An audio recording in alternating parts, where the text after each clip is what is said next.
distinguished speakers because she has an urgent situation right now. So she acknowledged the speech, the presentation to me as the immunization sub-coordinator.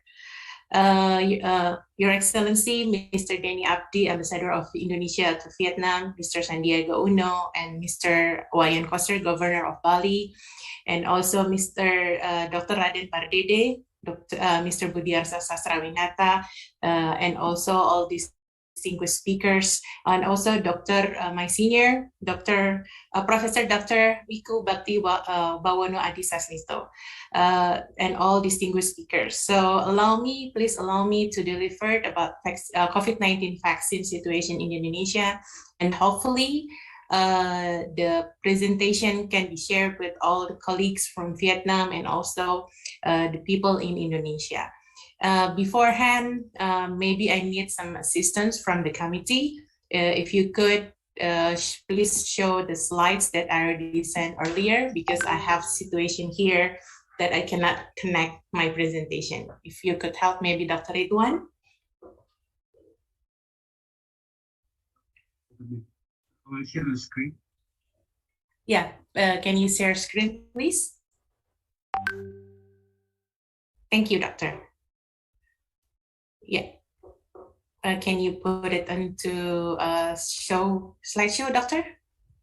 Okay, thank you. So we got the mandate, the Minister of Health, to deliver about Indonesian COVID-19 vaccination status and how are the challenges and also the strategies. Dr. Raden Pardede already delivered from the whole perspective in a very nice present. And also let us add how is from the health situation, especially Ministry of Health. And Professor Dr. Wiku also already explained the Indonesian situation regarding about the COVID-19 pandemics. Next slide, please. So before I talk about the COVID-19 situation in Indonesia, of course, maybe we should know that what are the goals of the COVID-19 vaccination. Let me just refresh what is the goals. Of course, we want to reduce the COVID-19 transmission. Also, with the vaccination itself, we hope we can decrease morbidity and mortality caused by the COVID-19. And we want to build the herd immunity so that we can protect the people that cannot receive the vaccine, the COVID-19 vaccine, by having the herd immunity around the people, especially in Indonesia. And of course, by having the COVID-19 vaccination, we can protect and strengthen the health system as a whole. Lastly, with COVID-19 vaccination, we could maintain productivity, minimize social and economic impacts. Next slide, please. We, as the Ministry of Health, we have the mandate to deliver the vaccination, the COVID-19 vaccination. Of course, as the governmental body, we cannot conduct the vaccine by ourselves. We need an advice from, we call it ITAGI, which stands for the Indonesian Technical Advisory Group for Immunization. That consists of the experts in immunizations, that consists of pediatricians and also internal medicine doctors and all other which their expertise on immunization. So regarding the recommendation from ITAGI, we call it ITAGI, about the COVID-19 vaccination, we have five main areas, which are, you can see in the slide. First, they recommend that COVID-19 vaccinations is one of the government obligatory, which is as public goods. So the government has to maintain the vaccination and give the people for free. And second one, to accelerate the pandemic control, a minimum of 70% of immunization coverage in less than 1 year.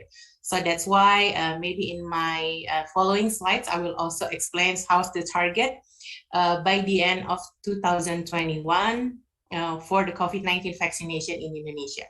So ITAGI recommend that 70% of immunization coverage less than a year is required to build the herd immunity can be reached. The third one, COVID-19 vaccination must cover the elderly. As we know, the elderly above 60 years old, which is the most high-risk group. And we know that high mortality as well include in this people age in above 60 years old. And fourth, vaccination service should be carried out through the designated government or private health facilities. So that's why in Indonesia, it's massively done, not only in puskesmas, or we call it public health center, but it's also by doing in many private hospitals, and also we call it like private posts, and we sometimes some several malls or banks also, they work together with the local government to deliver the vaccination, the COVID-19 vaccination process. So we do realize that for the vaccination, we need a massive movement. We cannot do it by ourselves, only government. We need all the stakeholders to involve in delivering the vaccination immunization. And lastly, strengthen the AFE, which is the after effects of immunization. We have to strengthen the surveillance because we should know how the COVID-19 vaccination impact towards the people. Next slide, please.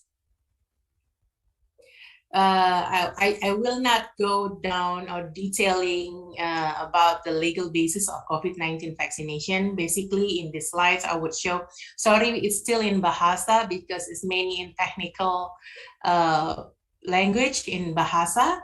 Basically, what I want to show, these are the legal basis in Indonesia for the COVID-19 vaccination. These regulations are and the standard reference for the implementation of COVID-19 vaccination.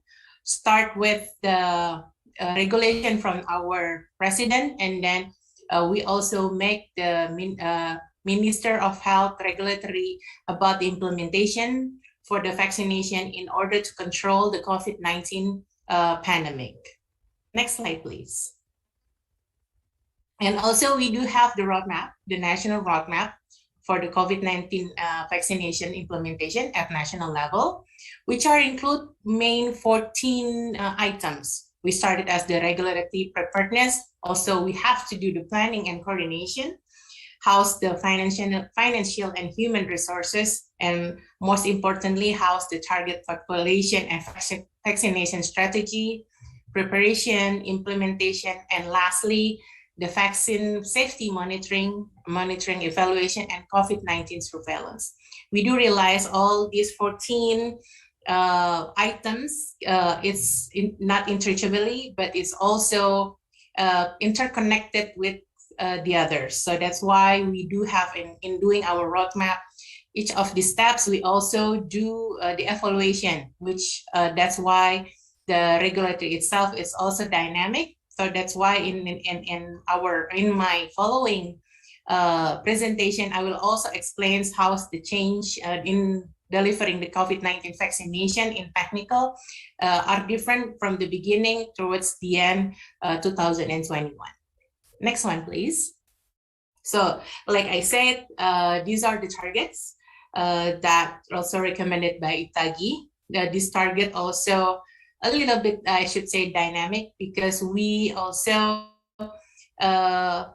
fit with the new recommendation. As you know, at first we started with the target 181 million people in the beginning of January 2021. But in July 2021, because we have the new recommendation from the CDC and also FDA and Badan POM Indonesia, that the age 12 to 17 years old are acceptable for the COVID-19 vaccination. So that's why we have the total targets for the COVID-19 vaccination is around 208.6 million people, which consists, in our first phase, consists of health workers and other officers at all facilities. That includes private sectors and also public hospitals and public puskesmas. These health workers, around 1.46 million. And our second phase, which started, I think is around towards the end of February 2021 and early March, we targeted to elderly people, which around 21.5 million. And also we targeted essential public service officers. So that's total for our second phase is about almost 40 million, or to be exact is 38.8 million. And lastly, that our third phase started in July. It's already for the all community, which consists the pregnant mothers and children aged 12 to 17 years old. It's the target around 167.5 million people. So that's the targets for our COVID-19 vaccine in Indonesia. Next slide, please. You could just click it.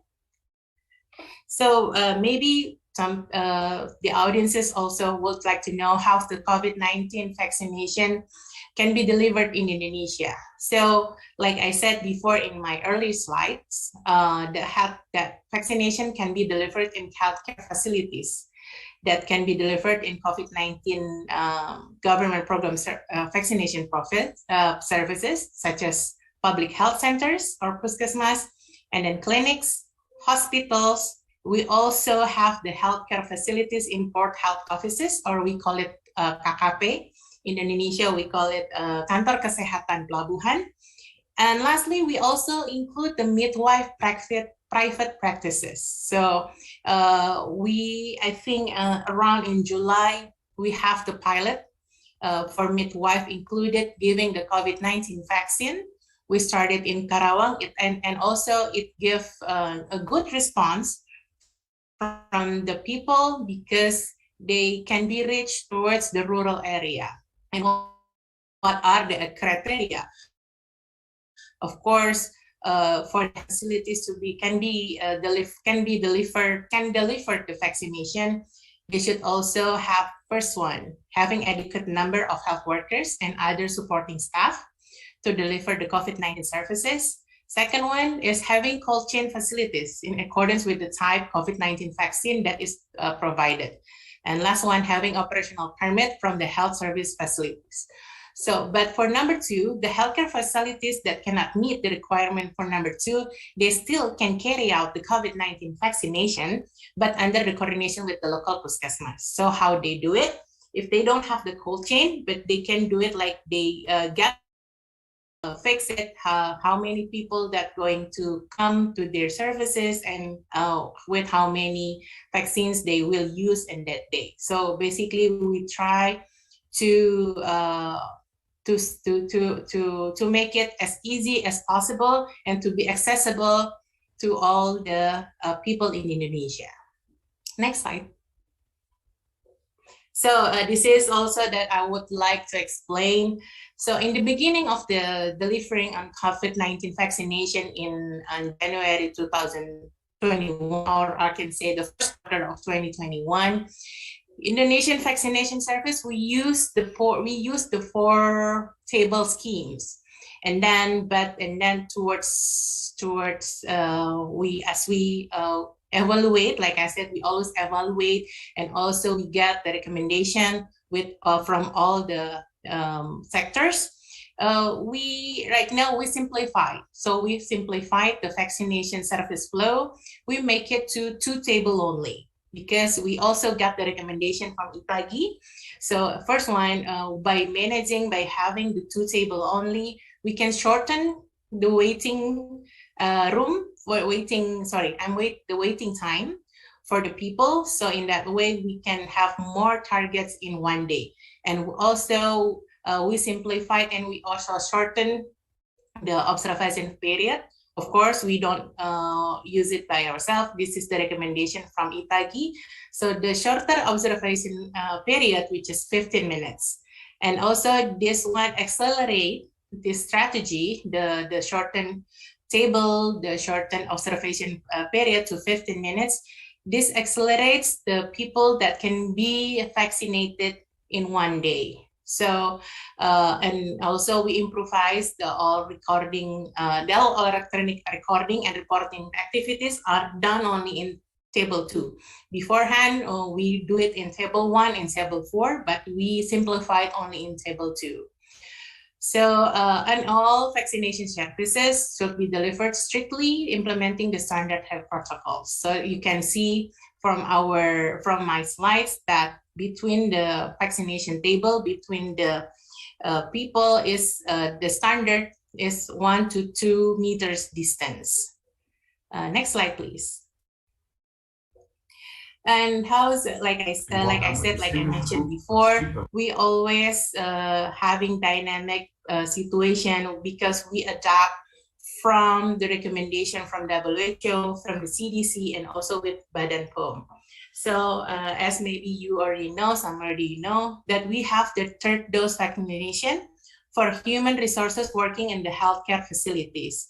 What are the requirements? Of course, they have to work in the health facilities, and then they have to be age above 18 years old, and they have already received the 2 doses of vaccination.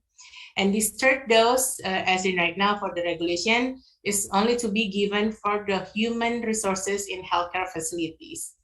Next slide, please. Next slide. Yeah. And also we also have the challenges because we want this COVID-19 vaccination to be accessible to all the people.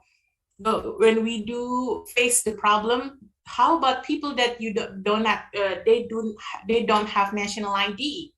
So we try to collaborate and then speak with the Kemendagri, which is the Kementerian Dalam Negeri. So basically, we already maintain that how's the vaccination for vulnerable people that they don't have the ID yet. So how is it carried out? The first one, they have to coordinate with the local population and civil registry offices. If the targets of the COVID-19 vaccination, they don't have ID yet, because how we do it in delivery of the vaccine, it integrates instantly to the PCare, which is the electronic recording and reporting for the vaccine, the COVID-19 vaccine.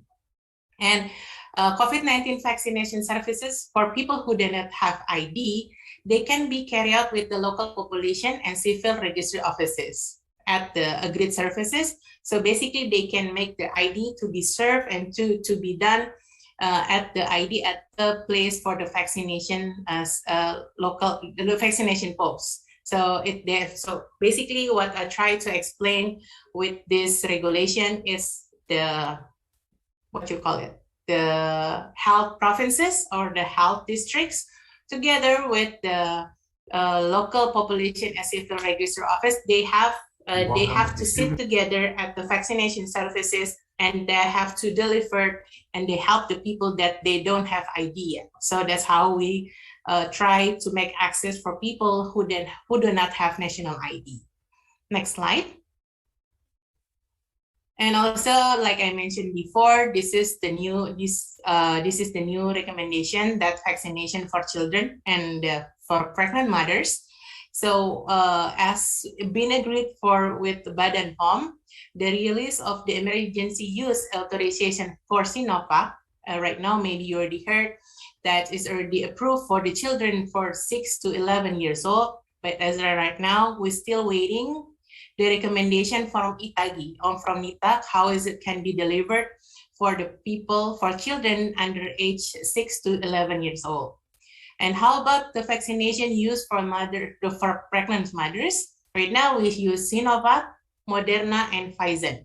And how is the minimum for using the vaccination for pregnant mothers? Minimum, we give it of the second trimester of their pregnancy. Next slide.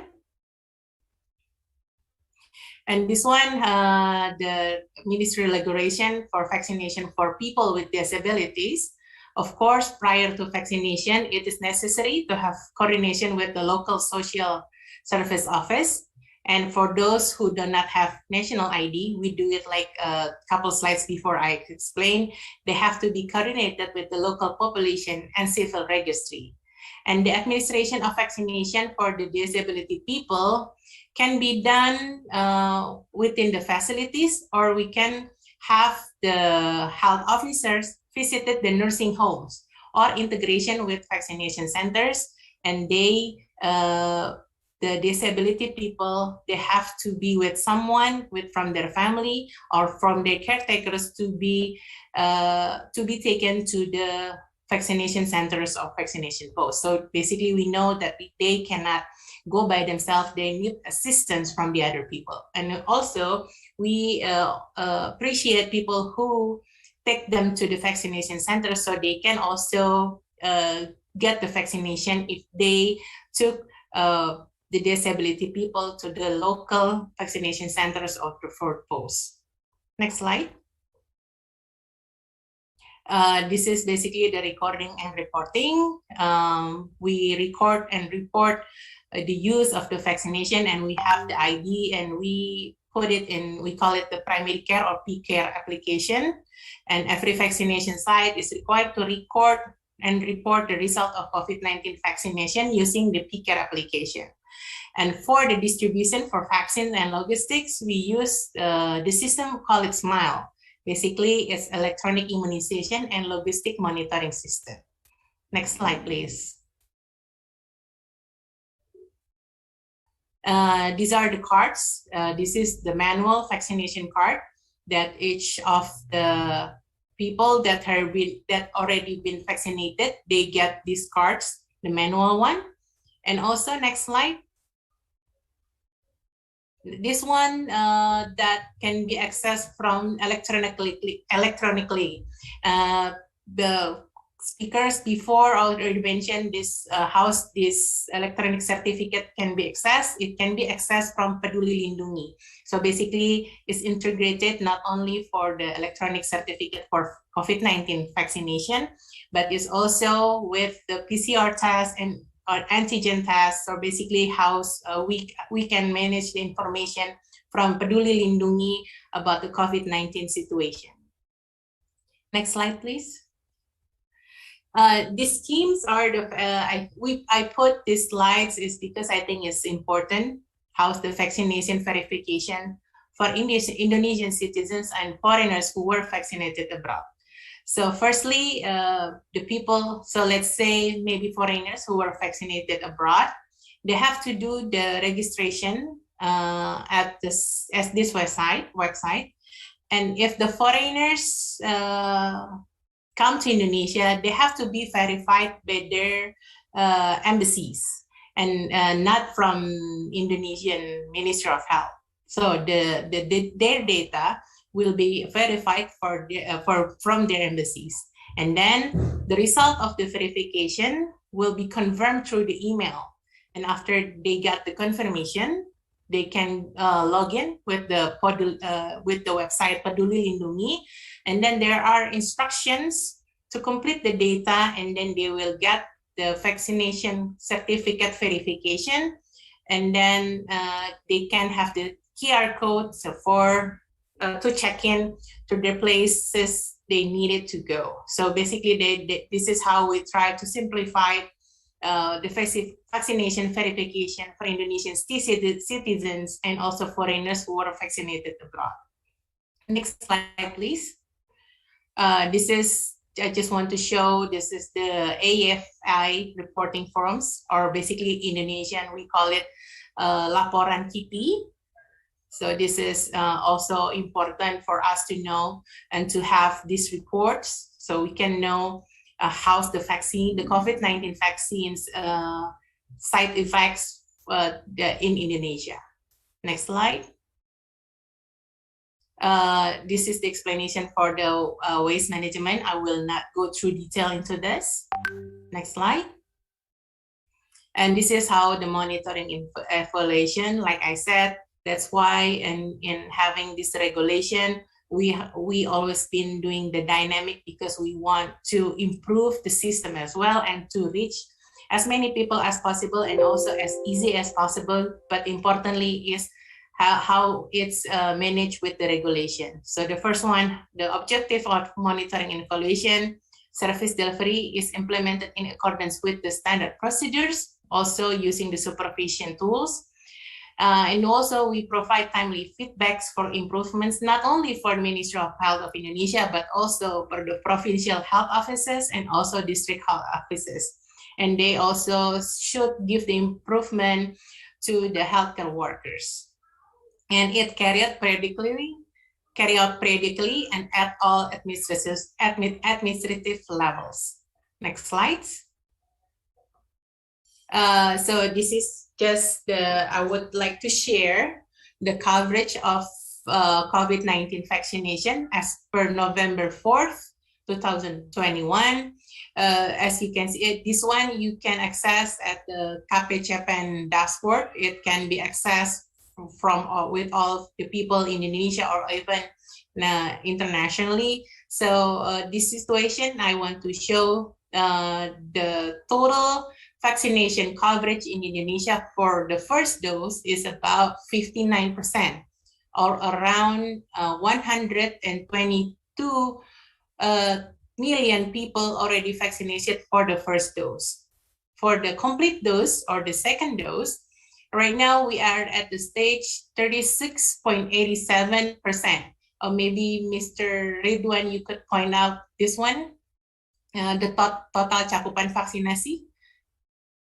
Di kanan atas tuh, yeah. So our complete dose, which is people already receive total second dose, like I said, is around 36.87%. We know it's still a long way to go to 70%, but we do have the optimism to reach the target to 2021.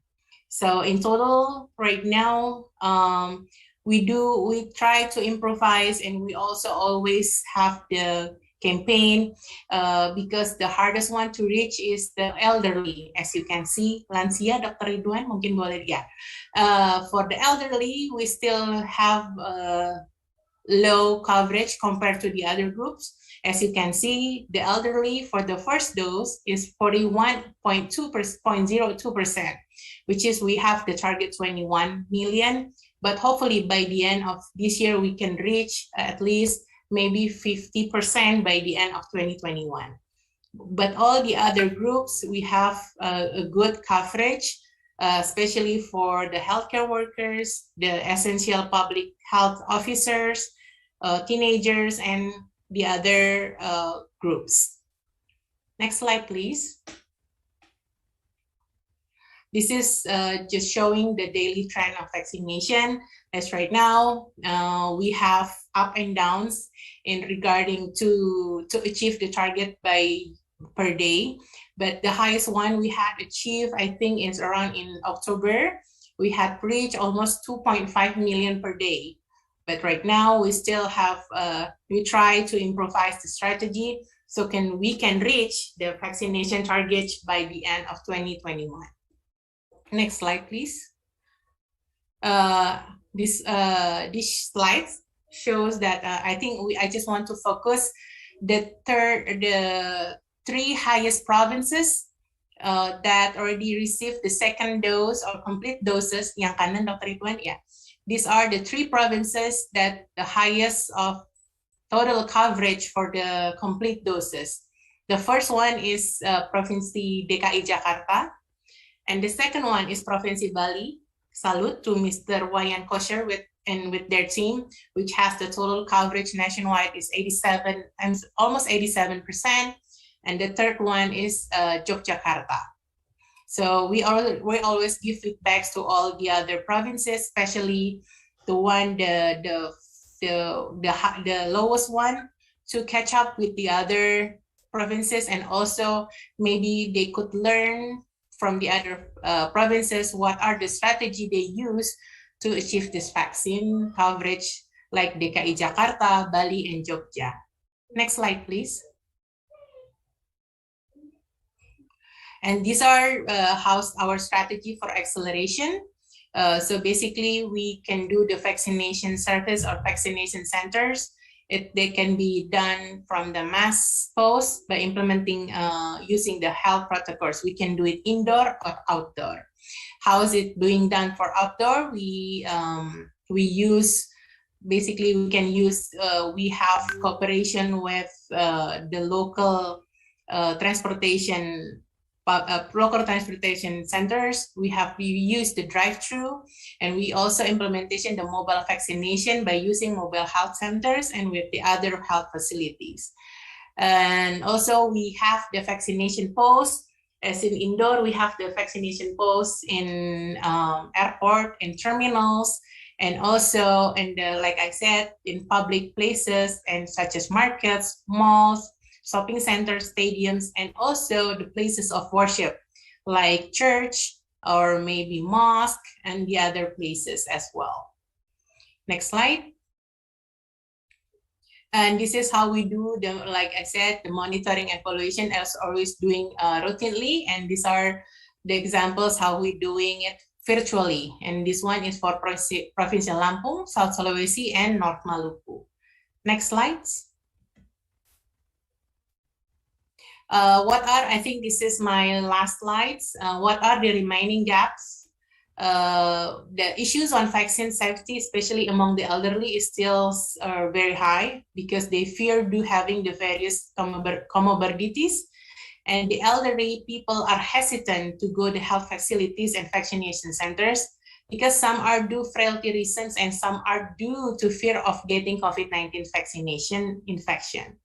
And lastly, for the gap, some people tendency to certain type of vaccine. Maybe you confused because right now in Indonesia, there are about 5 types of COVID-19 vaccine. Some people, they only prefer Sinovac, or the other people prefer Pfizer, or the other people prefer Moderna, something like that. So this is something that we still have to work on. Basically, almost all the same vaccines are good. For the best one are the one available for us to have it. And what are the best practices for the COVID-19 vaccination? First one, we establish more vaccination posts that are accessible to the elderly where they live. So they don't have to go along the way to get the vaccination, to go to the vaccination centers. And second one, that we have in cooperation with the private sectors to provide incentives or souvenirs to encourage the elderly people and other age group to get vaccinated. And lastly, we develop IEC materials for health workers and community to explain about every type of vaccine and what are the benefits and what are the advantages, and also how is it help to boost the immunity for the people. Next slide. I think that's how that I can deliver through my presentation.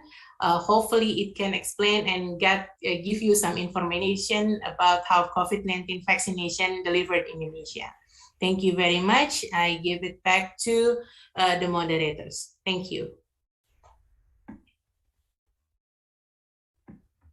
Thank you, Dr. Indri Sukmaputri, the Sub-Coordinator of Special and Advanced Immunization, Directorate of Health Surveillance and Quarantine, Ministry of Health of Indonesia, for your presentation and remarks.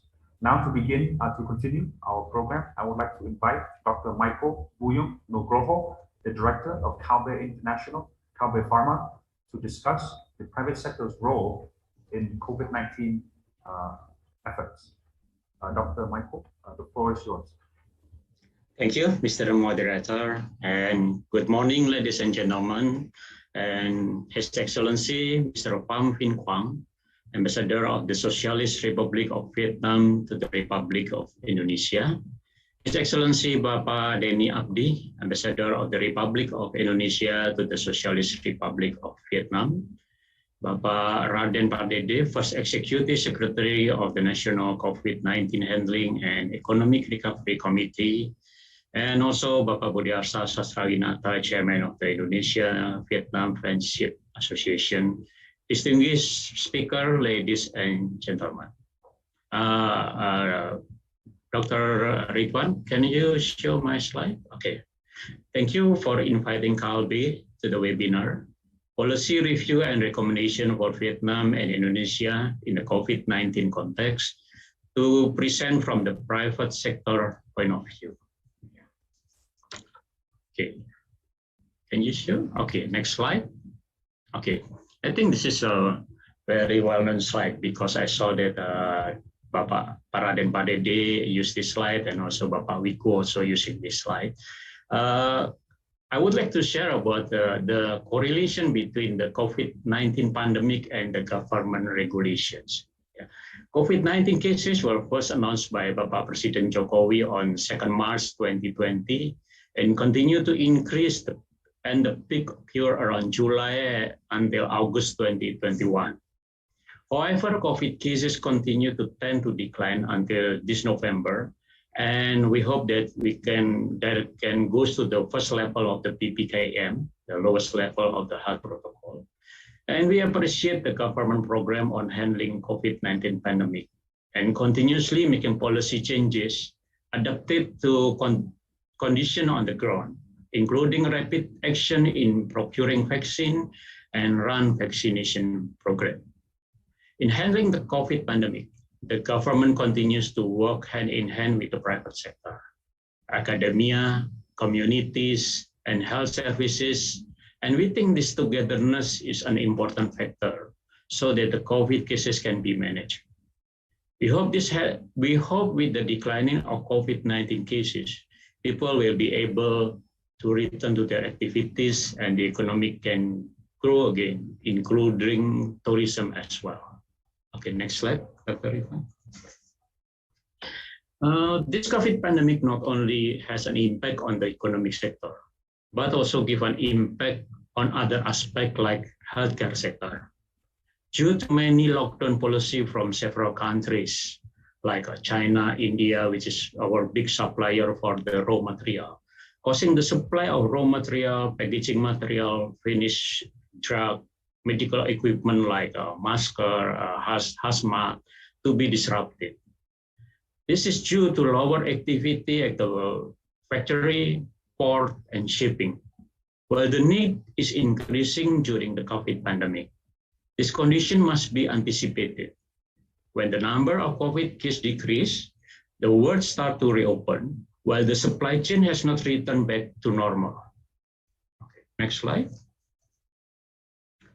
In dealing with COVID-19 pandemic, there are many activities carried out by the government, including regulatory flexibilities, COVID education, securing supplies, vaccination program, preparing infrastructure for health services and medical professionals, promoting digital health services. The government also synergies with the private sector and the community to implement health protocol, work from home, telemedicine, COVID medicine importation, and avoid crowd.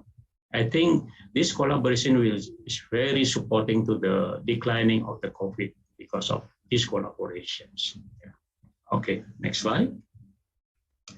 In this slide, we would like to briefly describe about who is KHB Pharma. It's one of the major public company in the health sector. We have been established since 1966, and we have offices in more than 10 countries, including in Vietnam. We have a 2 representative office in Hanoi and Ho Chi Minh cities.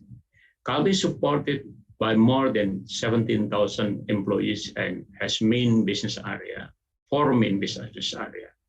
First is pharma division, including prescription and biopharma drugs and veterinary medicine. And number 2 is consumer health division. Number 4, nutritional and healthy beverage division. And the last is distribution, logistic, and medical device. KHB also runs digital health services to assist in virtual health services and drug supply from B2B and B2C, business to consumer and business to business activities. Okay, next.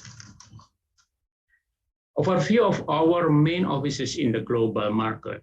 Our office in Hanoi is in Dong Da district and in Ho Chi Minh at Quang Tri district. KHB is present in Vietnam since 2008. And on this occasion, we would also like to express our gratitude for the support from Vietnam government to KHB Pharma in Vietnam, and I think to all the foreign investor in Vietnam. Thank you, Mr. Quang. Okay, next. We would like to show the approach to handling COVID cases in Indonesia as described as follows. The patient gets symptoms and require proper diagnostic through professional health services. Continue with adequate treatment and subsequent care.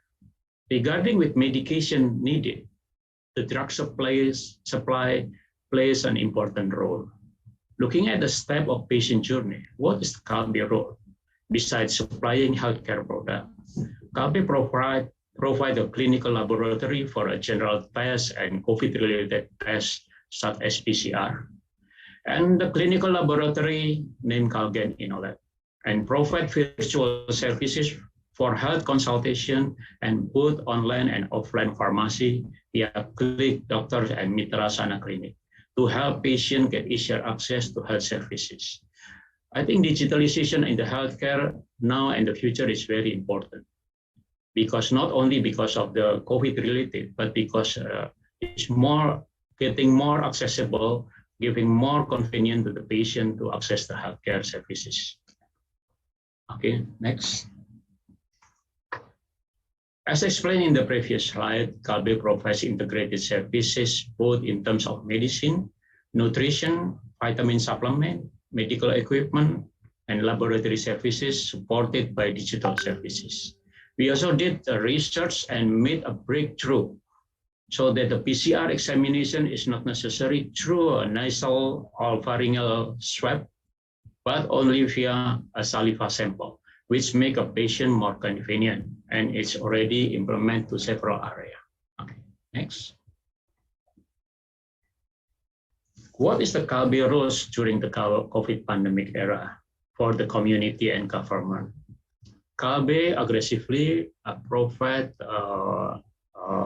education through webinar. I think more than almost now, I think it's more than almost thousands of webinars to educate to the community about COVID-19, not only in Indonesia, but also in the global market, thanks to the technology, so we can access easily. And also we donate drug, vitamin, supplement, and medical devices to more than 400 hospitals, private practice, clinics, and community. Since we are producing of vitamin supplements, so this is also our responsibility to help government to make the community healthier.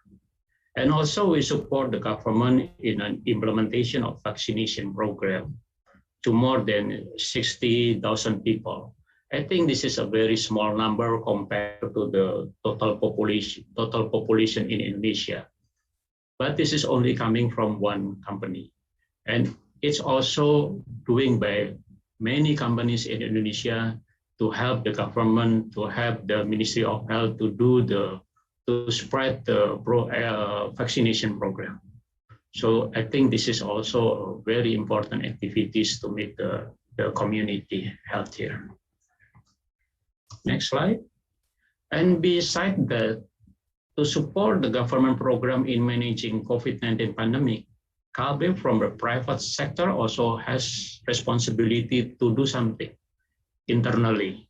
So we are also doing like a temperature check in the of disinfectants, distribution to the employee, workspace restriction and arrangement, create health monitoring application we created by ourselves named One Health to monitor the employee activity inside the office and outside the office, and run the government health application platform named Peduli Lindungi in all access in all subsidiaries. Okay, next.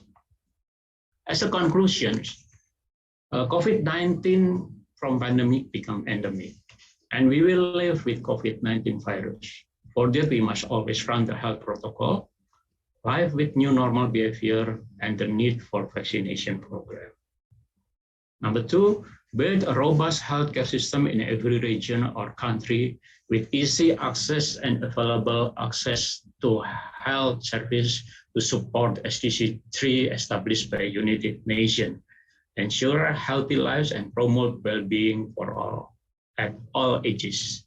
And then accelerate health services orchestration through collaboration between public sector, private sector, academia, communities, society, and also G2G agreement to accelerate health outcome. We hope that by this webinar, all of us can get positive insight for COVID-19 management in the futures. Next. Thank you. Hopefully the COVID-19 pandemic will end soon and we can all enjoy delicious pho, banh mi, bún chả in Hanoi and Ho Chi Minh City. Thank you. Back to the moderator, please. Thank you, Dr. Michael Nogrovo, Director of Pham International, KHB Vietnam.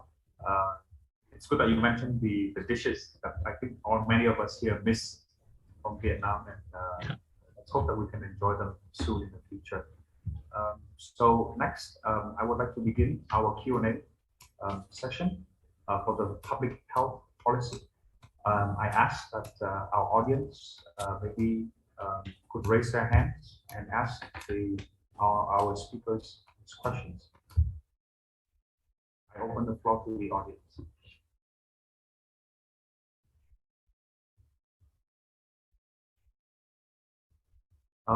I have a question from one of our guest members, texted me through Zoom chat.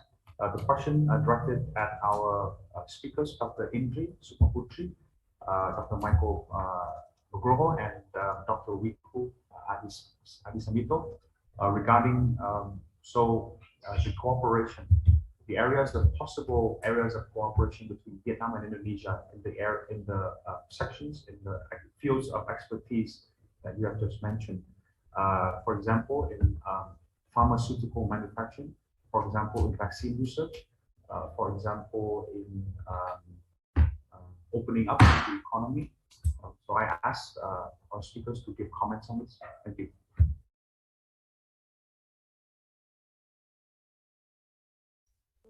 Maybe Professor Wiku first, then I will follow after him. Professor Wiku, are you with us? Maybe while we wait for Dr. Wiku, maybe Dr. Indri Sukmaputri, can you first give your comments? Thank you. Thank you, moderator. So because your voice is not, let me repeat the questions. So I just want to confirm what are the possibilities for cooperation, right? Regarding about the vaccine, let's say COVID-19 vaccines, mainly in research and also in pharmaceuticals, you said, yeah. Allow me to respond that it's not my, how should I say it? That there are always possibilities in having cooperation with that, but it's not my final decision to deliver, to have that, to open up, how should I say it, how to open up the cooperation.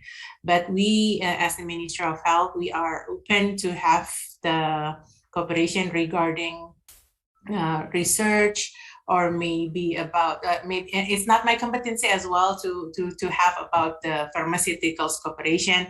Maybe the other speakers could respond to that.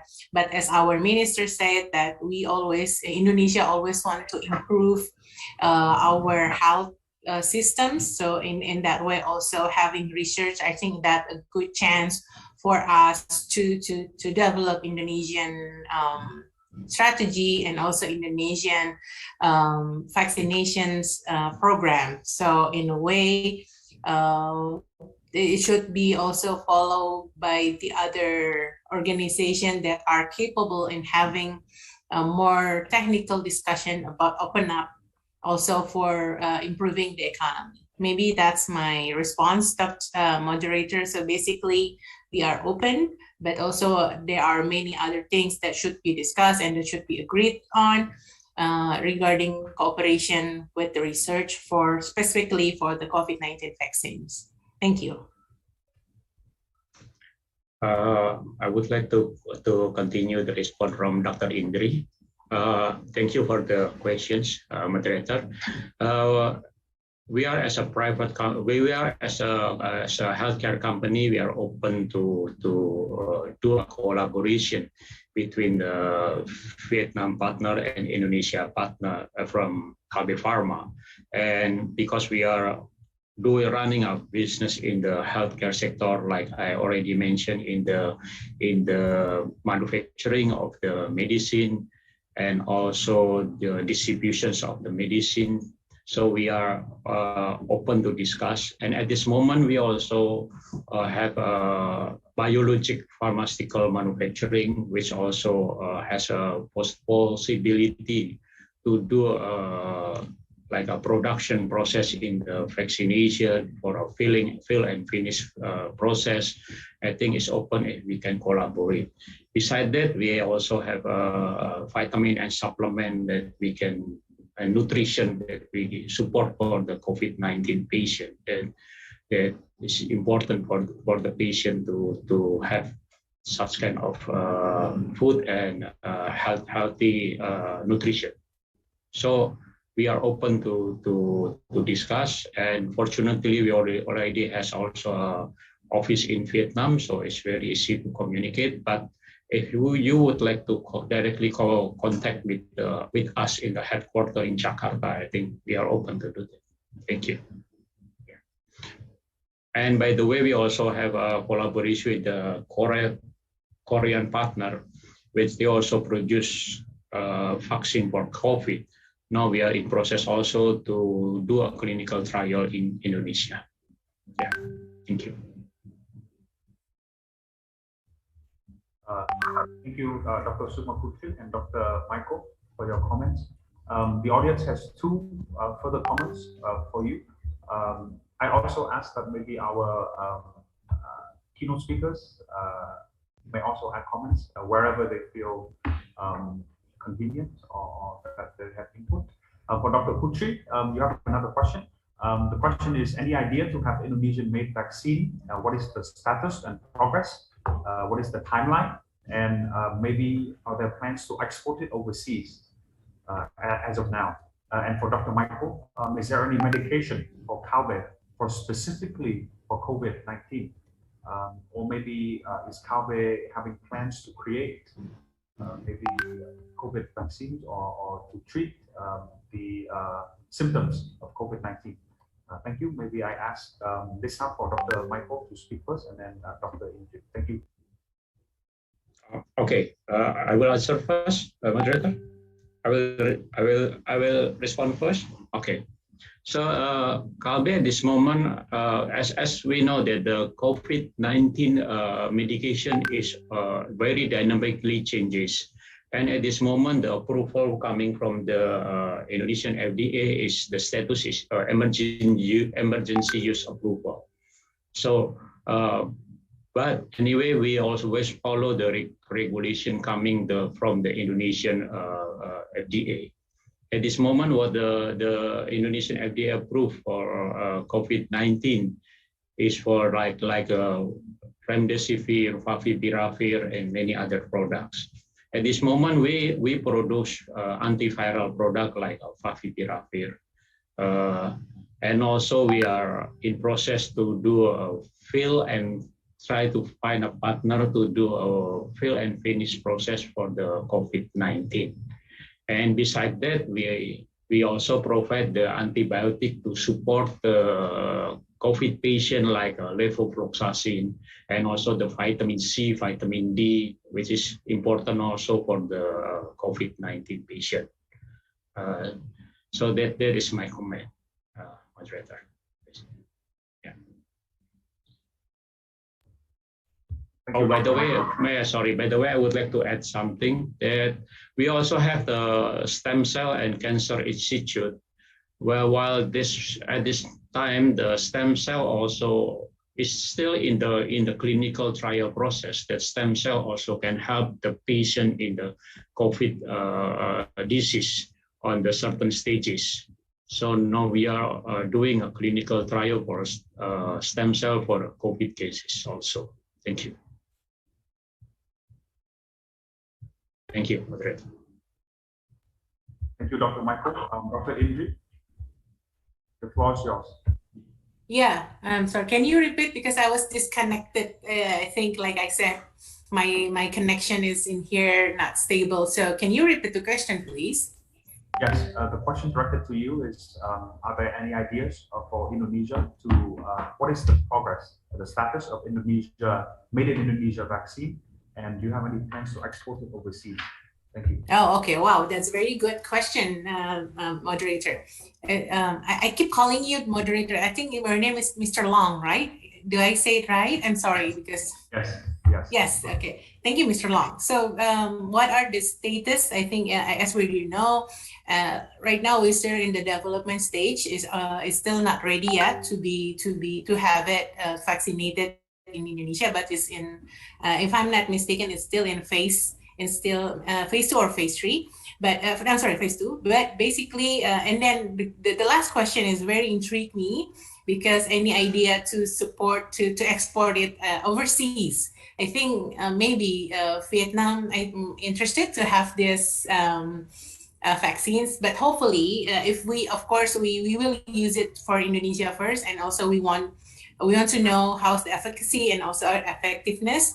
I cannot say any idea to export it overseas, but if it is, of course, if it is already available for Indonesian people, and then what you call it, if the vaccine is sufficient for Indonesian people, and maybe we also consider it to export it overseas. So that's all what I can say. But at this stage, it's not ready yet to have in Indonesia. But hopefully soon in 2022, it can be delivered for Indonesian people. Thank you for the very good questions. I really appreciate. I think maybe that's from Vietnamese audience, or I don't. Anyway, that's my answer, my response to the questions. Thank you, Dr. Indri. Our next question is addressed to our Excellencies Ambassador Pham Quang and Ambassador Denny Abdi, as well as Mr. Budiasa Sasari Winata. The question is, how do you personally feel that the business, how can they contribute more to the government's COVID vaccine measures? What are your recommendations for businesses to adapt to the new opening up of the economy, and how can governments promote the importance of businesses in COVID-19 strategies in the future? So maybe I ask our ambassadors to give comments. Thank you.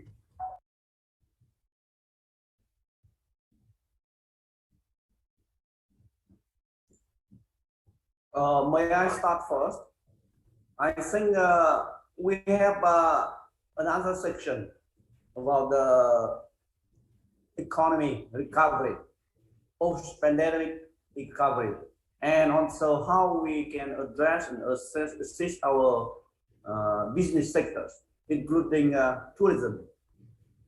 So, but the main thing now, I'm not here clearly about the question, but I think that this is the main aim of both the government of Vietnam and Indonesia, that we should put in the policies. And we should guarantee public health services in case of the return of the new wave of the pandemic. We should also follow strictly with guarantee the public health services. So this is my first initiation. So please, Ambassador Denny or Pak Budiasa, can you add in any response? Thank you. Okay. If I may add, of course, I agree with Ambassador Quang. For business opportunity or recovery, I think the main job of the government, both government, is to ensure safety and security of all people, including the business people when they start the business. So assurances is really on the hand of the government. I think as long as the government can provide that, I think the business has confidence, the people has confidence, and then we can restart the business. And I would like also to touch upon the previous question about the possible cooperation on the on the vaccine developments. I think when we look at the current pandemic, because both countries, Vietnam and Indonesia, are developing countries, we don't have the latest technology in the form to produce vaccine. Whenever we we have the ability to produce vaccine, it may be require, technology from more advanced countries. For example, from the US, from Europe, for example, and we establish cooperation with them, and then we have the production, whether in Indonesia or Vietnam. This is because we want to have the ability to produce vaccine as soon as possible.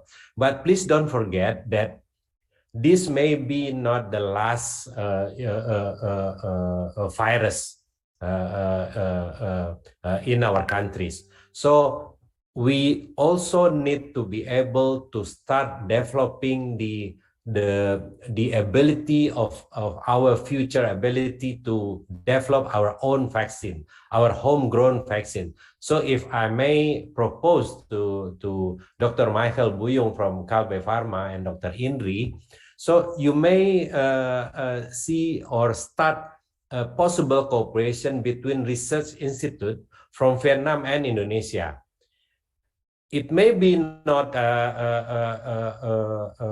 achieve results in the short term, but this is important for the long-term strategy for the two countries, because we need to be able to have that. We need to have the ecosystem like the one in advanced countries. This is a long-term strategy, but we need that because as I said in my opening remarks, that both Indonesia and Vietnam are rich of the young people, talented people. What they need is opportunity to work together. All the a very modern laboratory to work to do research, and then let's working together. Maybe it's not just Indonesia and Vietnam. Maybe in the ASEAN context too. We can invite other countries too who has the technology and the human resources capacity to do that. Because we don't have to forget that ASEAN itself, we have around 650 million people. This is a big number. So when we have something like this happening again in the future, we need to be prepared. So I think this is my call to the expert, because Ambassador Quang and myself, we are not the expert on this field, but looking at the size, the magnitude of the threat, the current threat and the future possible threat, we need to be able to prevent this from something like this happening and become a pandemic again in the future. I think that's all my comment. Ambassador Quang and Ambassador Denny Abdi. Pak Budiasa, would you like to? Okay, I think, yes, I think the government has done a very good job in overcoming this pandemic. You can see the result for the last few months. I think the government is doing very strict control on the health protocol. I think that's one of the key issues that make all this success on the restriction on all of our business activities also. But we, since we follow all the restriction, I think that can be overcome like what we experience now. Besides that, the government also give incentives to business. If I may give examples, in particular on the property side, it's like the loan to value that has been eased by the government through the Central Bank of Indonesia, and also the free VAT, or the terminology maybe is borne, the VAT is borne by the government, purchase of the houses. So this really give the very conducive environment for the business. Because if I may also emphasize that one of the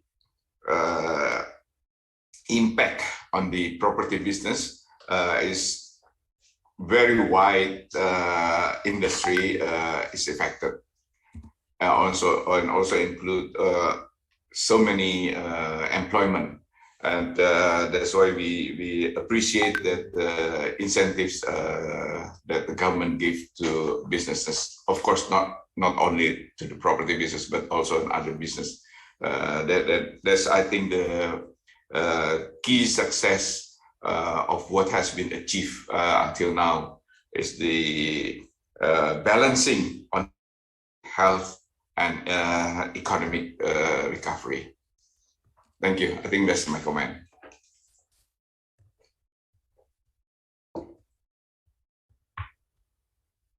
Thank you, Pak Budiasa. Again, thank you, Ambassador Pham, Quang, Ambassador Denny, Abdi, for your comments. We have a very, it's not a question, but a very short comment from the government, the Denpasar city government, and they would like to comment that the Denpasar city government has taken facilities for expatriates, Vietnamese expatriates in Denpasar city vaccine program at the Wangawa Hospital, and they have helped the Vietnamese and other communities to have access to the vaccines, and they thank cooperation with all the parties concerned regarding this initiative. So with that, I would like to end our first session on the public health policy.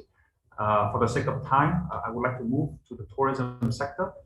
I would like to invite His Excellency Mr. Pham, the Vice Chairman of the National Administration of Tourism, the Ministry of Culture, Sports and Tourism of Vietnam, to deliver remarks on the COVID-19 and the future of Vietnam's tourism industry.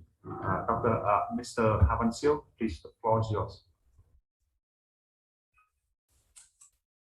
Thank you very much. His Excellency Mr. Pham Quang, Ambassador of Vietnam to India. His Excellency Mr. Denny, Abdi, Ambassador of Indonesia to Vietnam. Distinguished guests from the public health, economics, and tourism sector of Vietnam and Indonesia. Ladies and gentlemen, first of all, on behalf of Vietnam National Administration of Tourism, Ministry of Culture, Sport and Tourism of Vietnam, I would like to extend my warmest greeting to all audience attending this webinar today.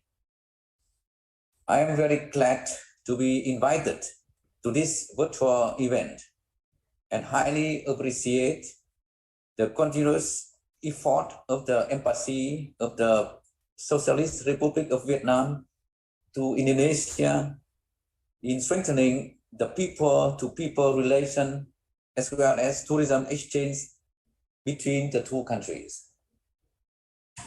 In the context that international tourism is gradually reopening in many countries, I believe that this webinar today is an excellent opportunity for us to share the most updated information to both public and private areas, as well as discussion the way to collaborate among public health, economics, and tourism sector for the safe and prosperous recovery post-pandemic.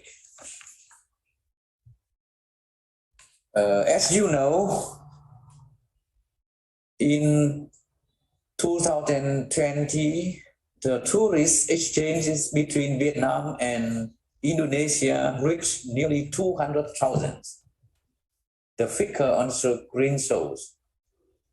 Due to the impact of COVID-19 in 2020, the figure has sharply dropped by 79%. To only 41,000 only. However, I believe if both sides now make a great effort on tourism promotion and facilitation post-pandemic, the bilateral tourist exchange will resume and strongly thrive the new height.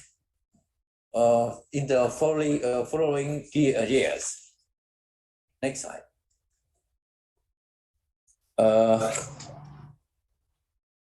For the information, I would like to inform the seminar that Vietnam in September we issued the plan on implementing policies to stimulate demand and recover tourism and travel activities.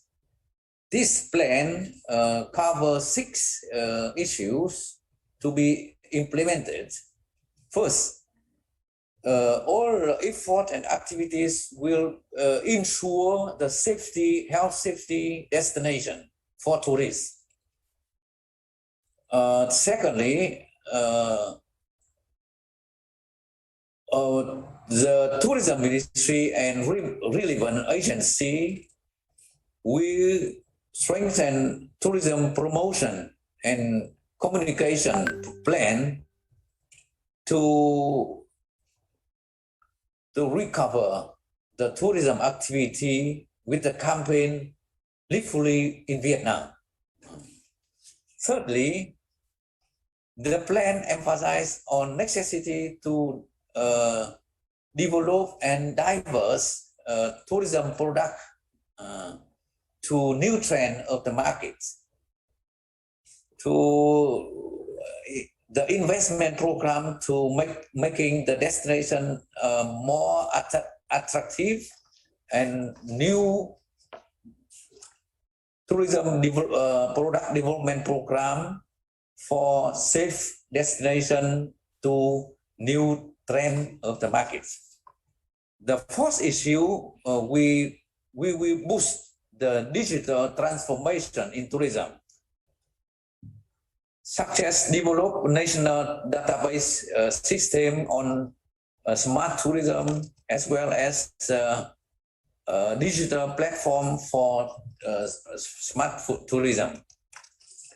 Fifth, the plan will support tourism enterprises to boost the recovery plan to support the tourism enterprise to recover their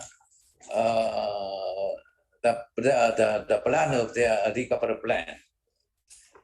Lastly, our plan will support the human resource development with higher skill, as well as to meet the requirement of tourism recovery process. The sixth issue is the plan recover for Vietnam tourism. And for the pilot plan reopening international tourism, the government recently ensured the dual core pandemic control as well as social economic development. The government of Vietnam already approved the pilot plan to reopen international tourism in this November. There are 3 stages in the reopening process, namely, the first stage from this November, Vietnam will pilot reopening 5 destinations. That is Phu Quoc Island of Kiên Giang Province, Khánh Hòa, Nha Trang Khánh Hòa, Quang Nam Province, Da Nang Province, Da Nang City, and Quang Ninh. These 5 destinations is a pilot destination with attach international tourists since this November. The second stage will start from January of 2021. Vietnam will expand the pilot plan connecting within this fully 5 destinations.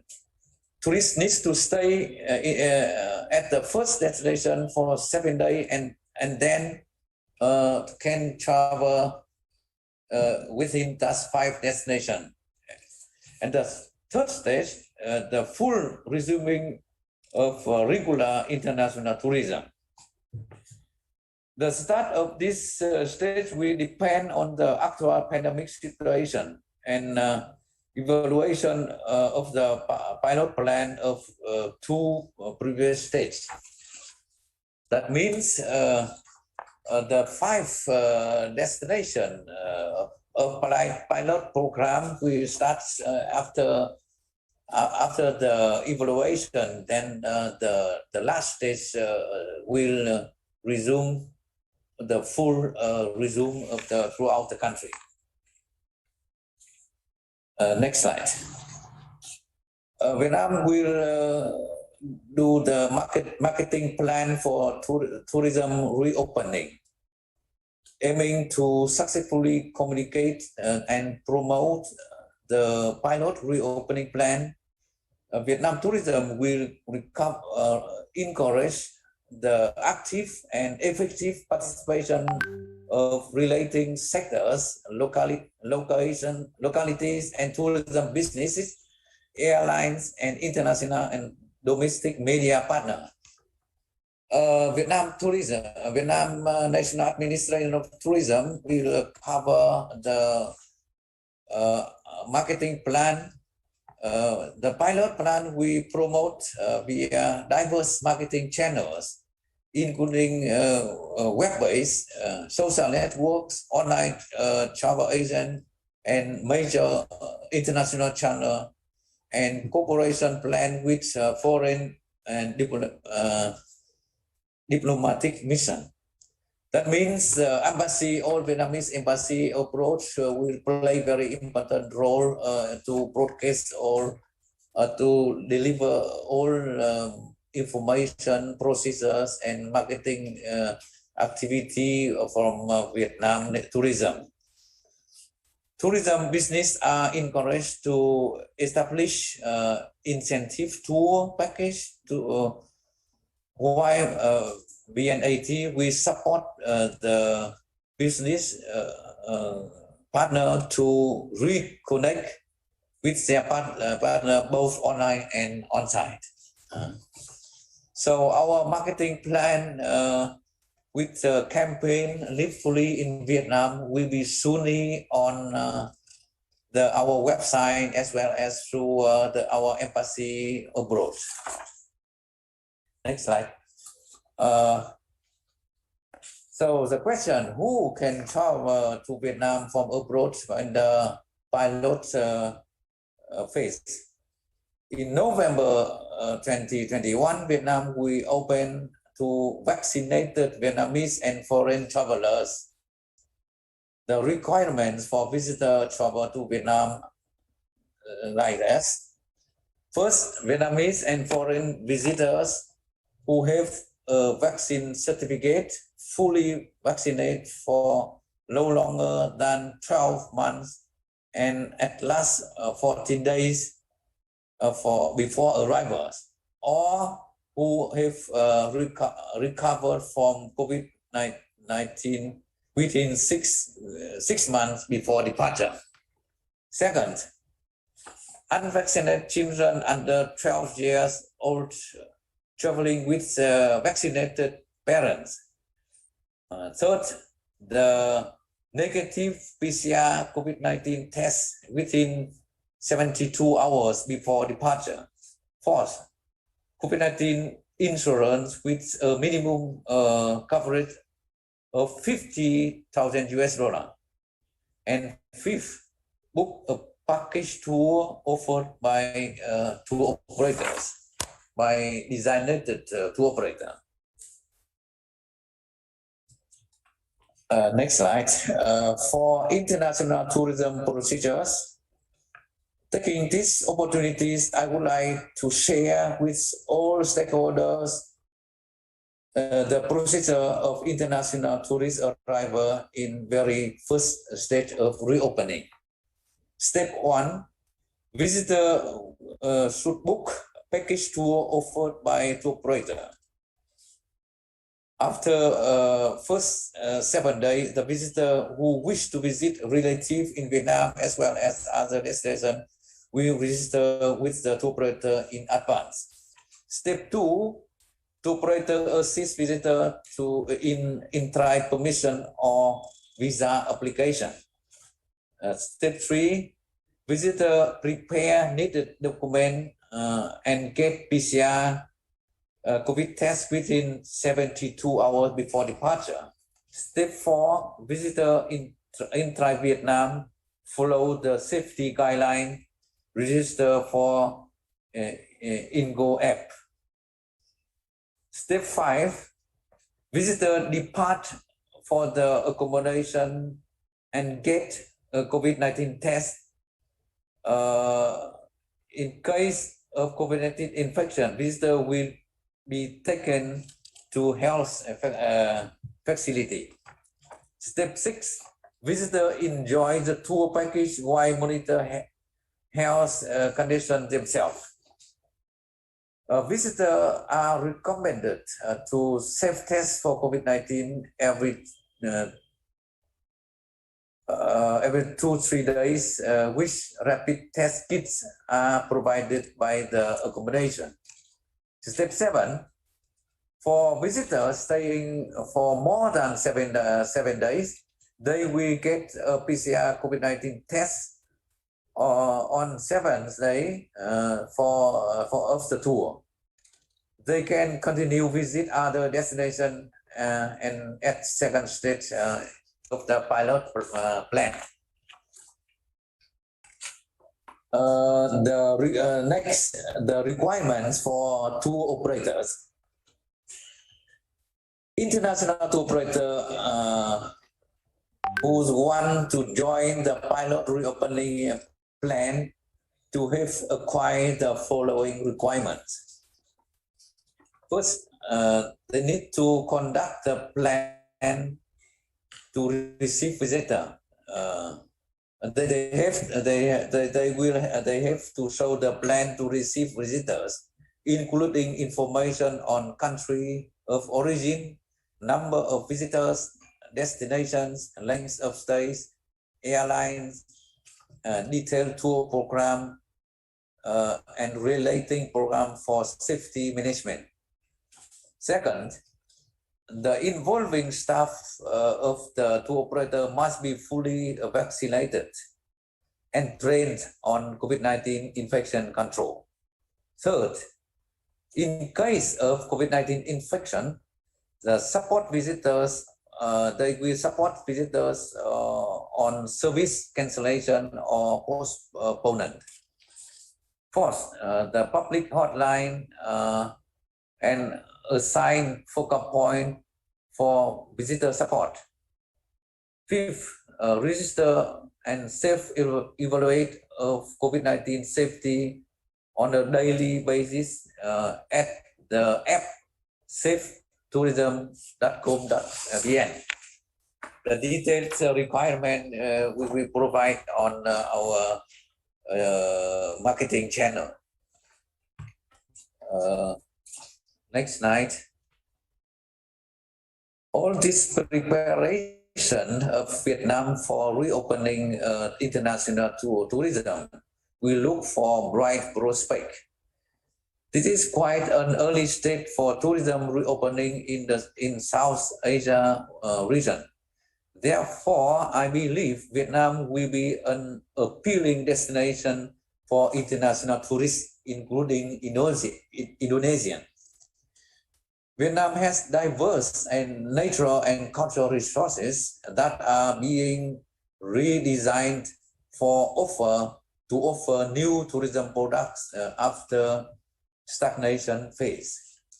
We are looking for more green, safe, and responsible and sustainable products and destination, while enable competence in smart tourism with higher level of digitalized tourism.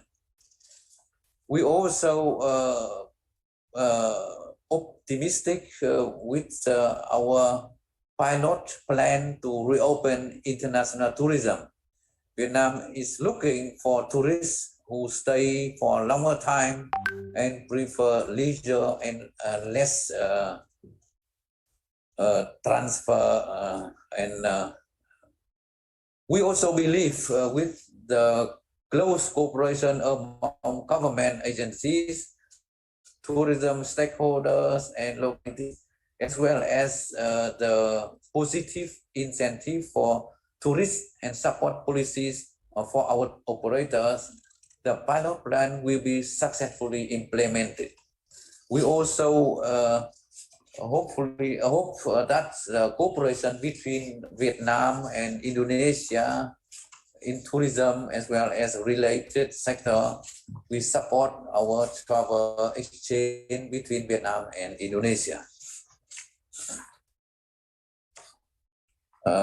And last and finally, we thank you very much, and ladies and gentlemen, I hope that this our webinar will bring about fruitful information for all tourism stakeholders attending this webinar.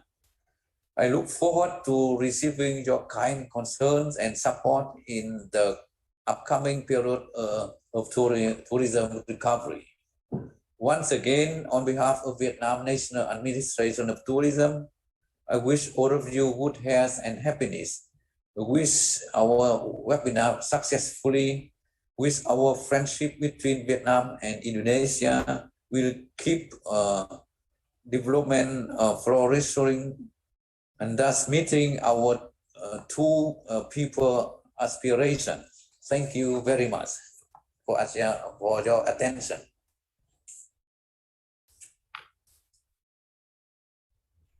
Thank you, His Excellency Mr. Pham, the Vice Chairman of the National Tour Administration of Tourism, Ministry of Culture, Sports and Tourism of Vietnam, for your presentation. As a matter of housekeeping, I would like to update our speakers that for the sake of time, we have the organizing team have asked permission from our speakers to merge the tourism and the economic policy sessions into one. Following Mr. Pham presentation, I would like to invite, with the approval and understanding of our speakers, I would like to invite Mr. Trần Thành Long, the Deputy General Director, Department for National Economic Issues, Ministry of Planning and Investment of Vietnam, to deliver his remarks on Vietnam's roadmap to reopening the economy. Mr. Trần Thành Long, the floor is yours.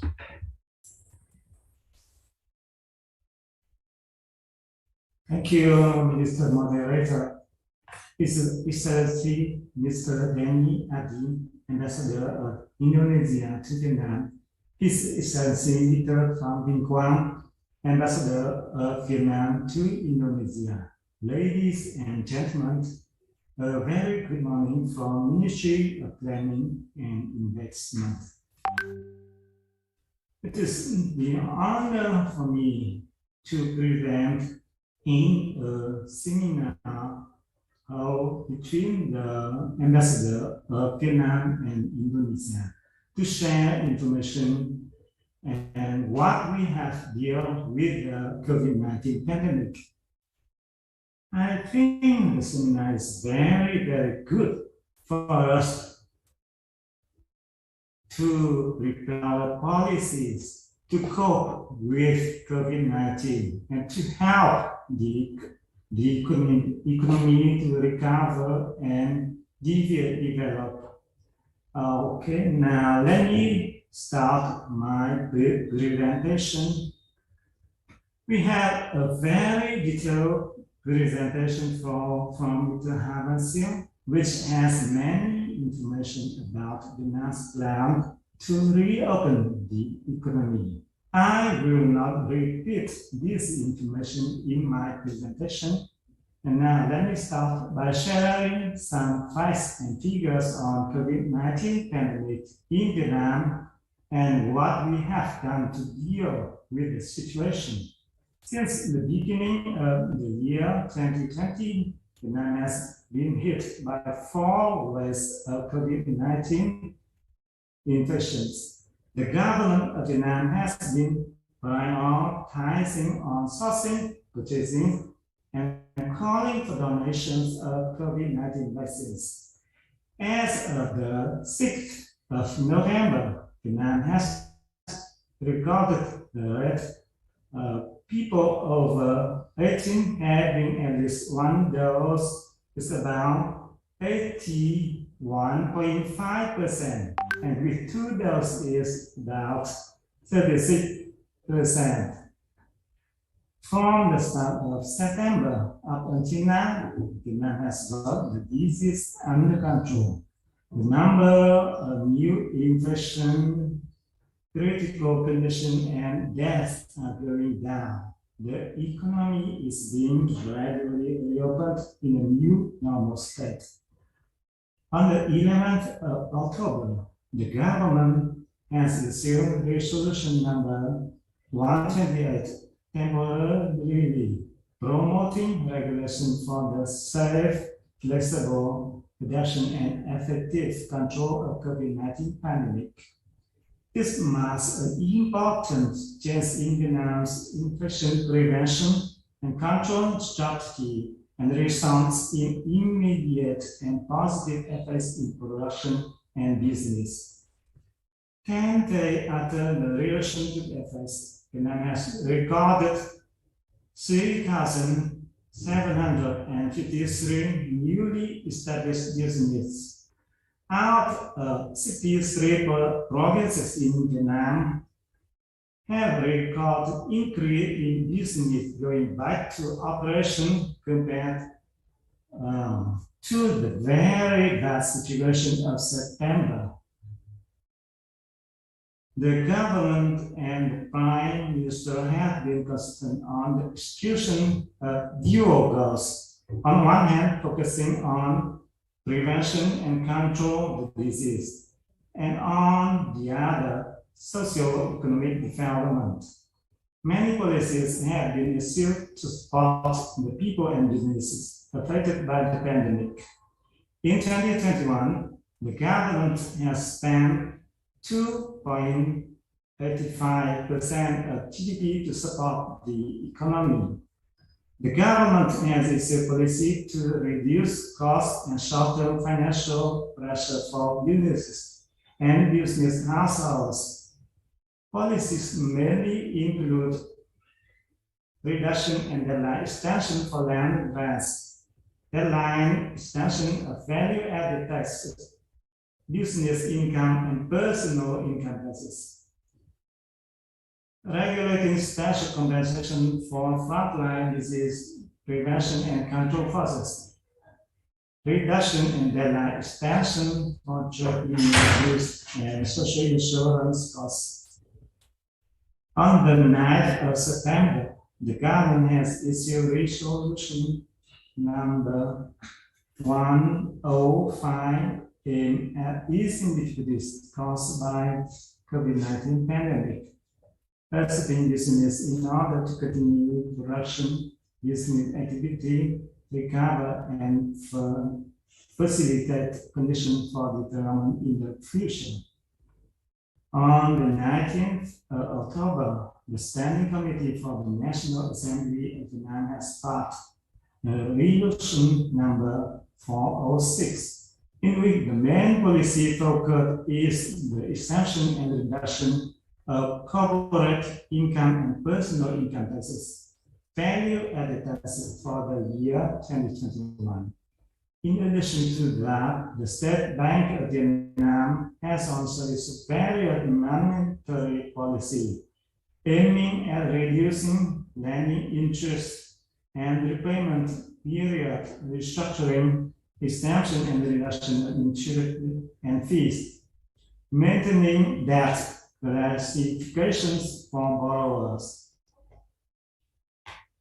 The government has also issued various policy to ensure social welfare and career assistance.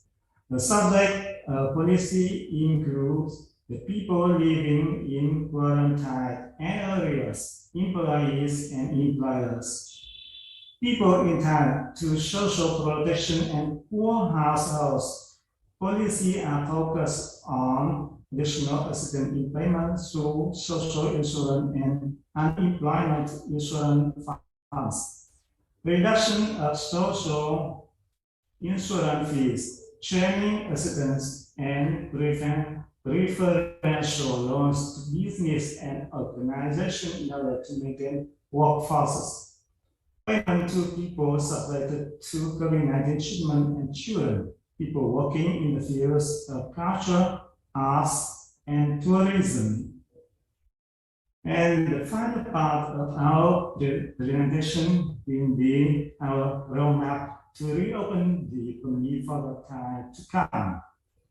According to the government's guidance, our ministry, that is FIABCI Vietnam, is drafting the program for socio-economic recovery and development, approaching both the supply and demand sides, including both healthcare, economic, and social solutions, creating conditions for recovery and speeding up infrastructure construction.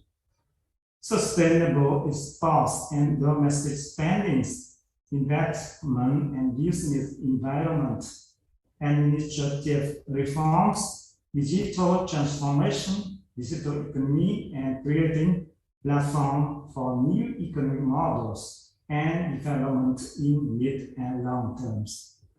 The program objectives include: first, recovery and fast development of the economy based on the effective and execution of COVID-19 prevention and control measures in order to safely and flexibly adapt to and effectively control COVID-19 pandemic.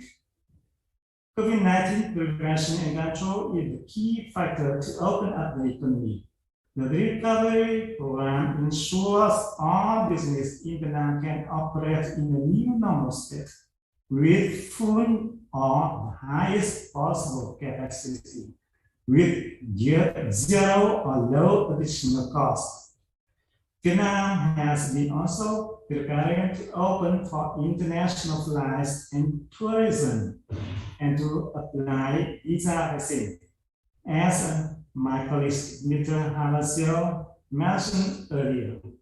Second, normalization of production and business activities, socio-economic development in a new normal state, ensuring low emissions to maintain production and business activities, ensuring the proactivity of production and business in any given COVID-19 condition, minimizing these solutions and bankruptcy.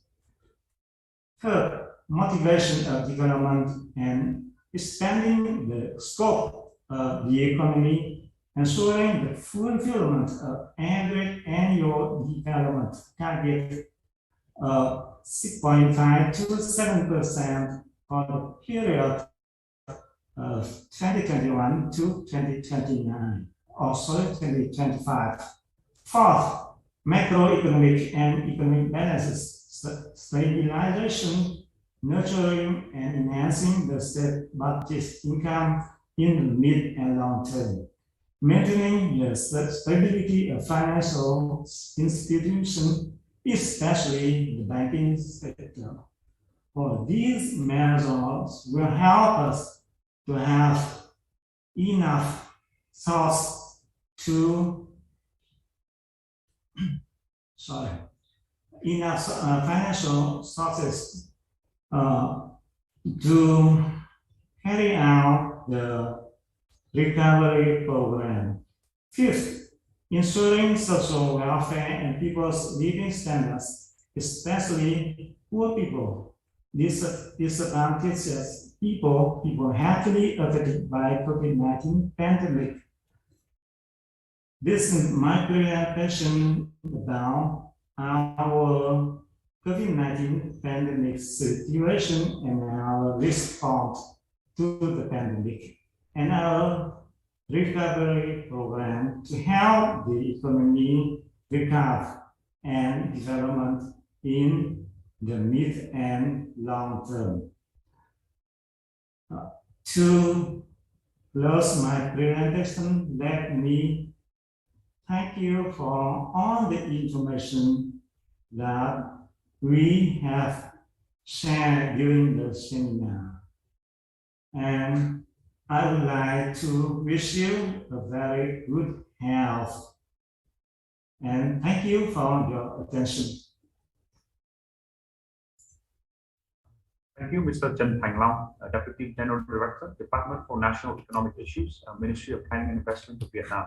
To continue our program, I would like to invite Mr. Nguyen Phúc Nam, Deputy General Director, Department of Asian and African Markets, Ministry of Trade and Industry of Vietnam, to deliver remarks on opportunities for Vietnam and Indonesia economic and trade cooperation.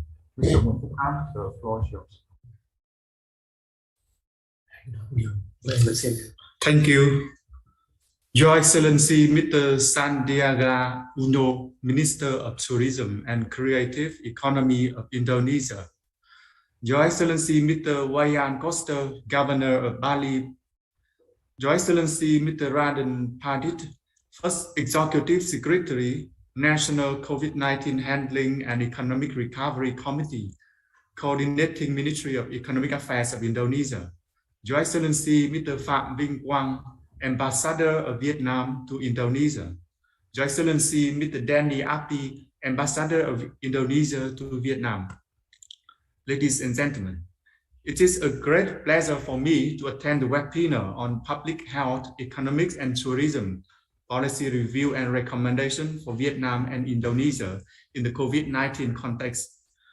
We highly appreciate the collaboration by the Vietnamese Embassy in Jakarta and relevant Indonesian agencies in organizing this webinar.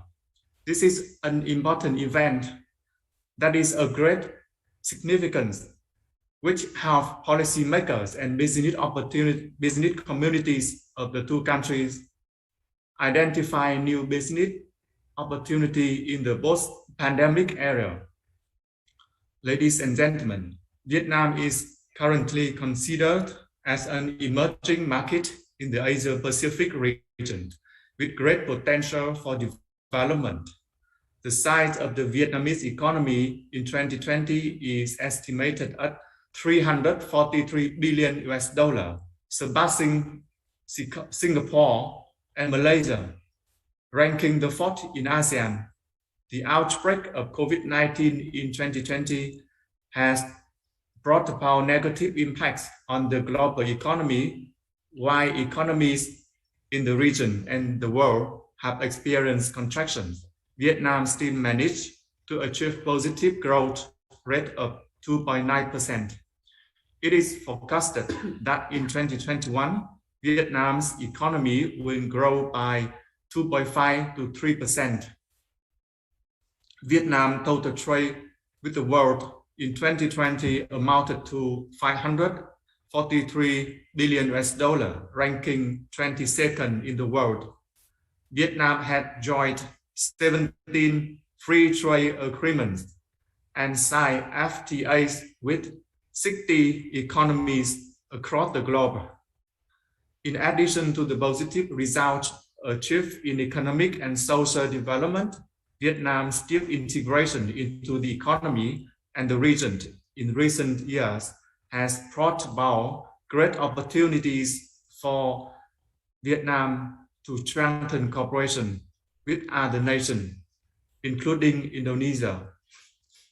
Ladies and gentlemen, Vietnam attaches great importance to strengthen trade and economic cooperation with Indonesia.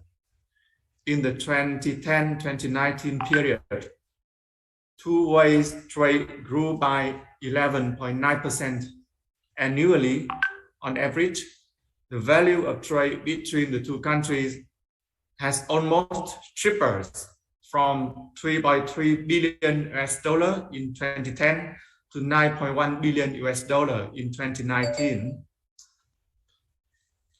In 2020, despite difficulties arising from the COVID-19 pandemic, bilateral trade still amounted to $8.2 billion.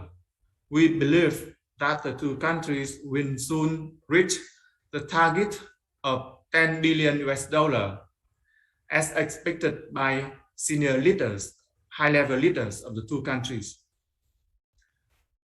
There exists favorable conditions for Vietnam and Indonesia to enhance bilateral trade and investment. Vietnam and Indonesia are both most populous countries in the world with rapidly growing middle class.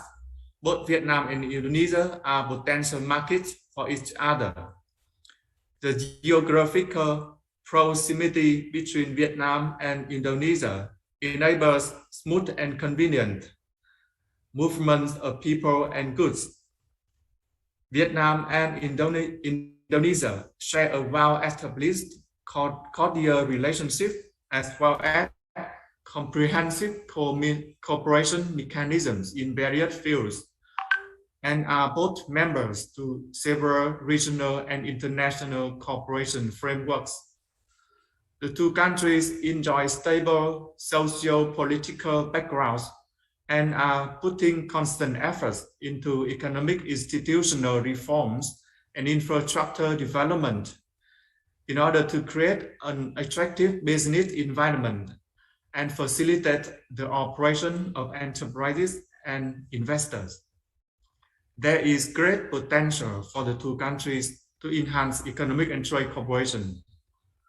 The building of ASEAN Economic Community and thus ASEAN countries are implementing digital transformation as well as promoting the application of technologies of the fourth industrial revolution, are opening doors to a lot of new cooperation opportunities between Vietnam and Indonesia.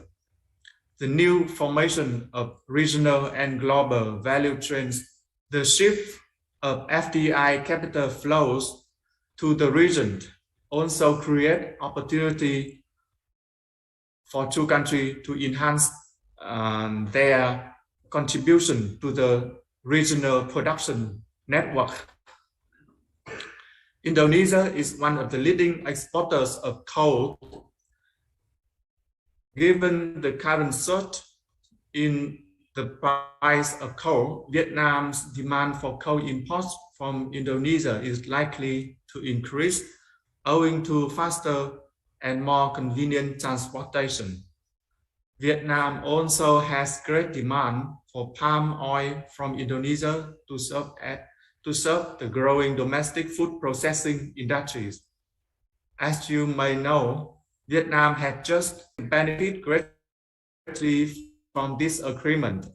For example, our exports such as oyster, scallop,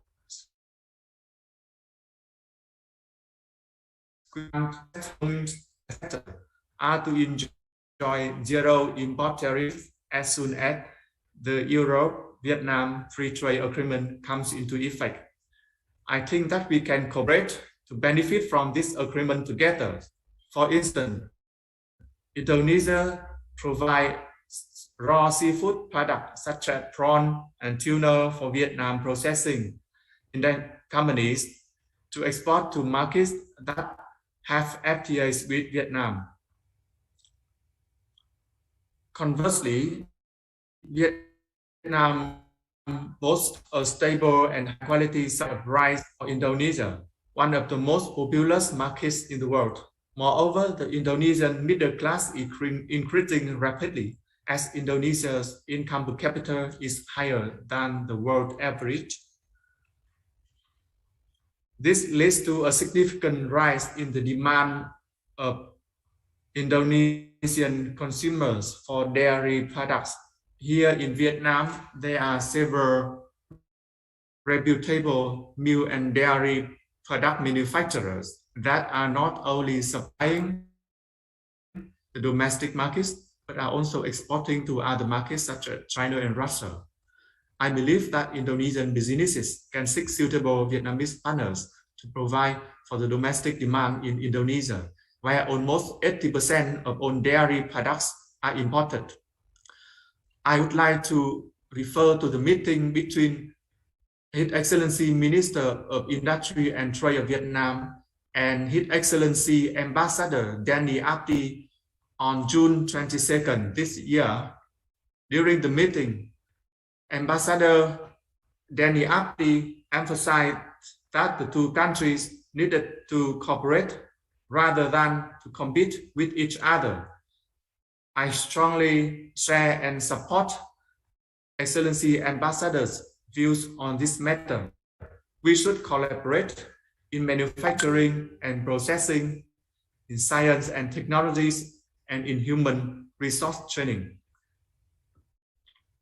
In the industrial sector, I think there are opportunities for us to cooperate in the production of electric cars. Indonesia reserve of nickel, a key ingredient for the production of electric vehicle batteries, account for 25% of the world's total reserve. As far as we know, Indonesia is aiming at becoming the world's largest producer of electric cars. Meanwhile, Vietnam also has a number of businesses working in the automotive sector, and particularly in manufacturing electric vehicles. Therefore, Indonesian businesses can supply material and parts for Vietnam automotive businesses. In addition, Indonesian businesses can consider investing in Vietnam to produce batteries to supply from manufacturing factories of electric cars in Indonesia and in Vietnam.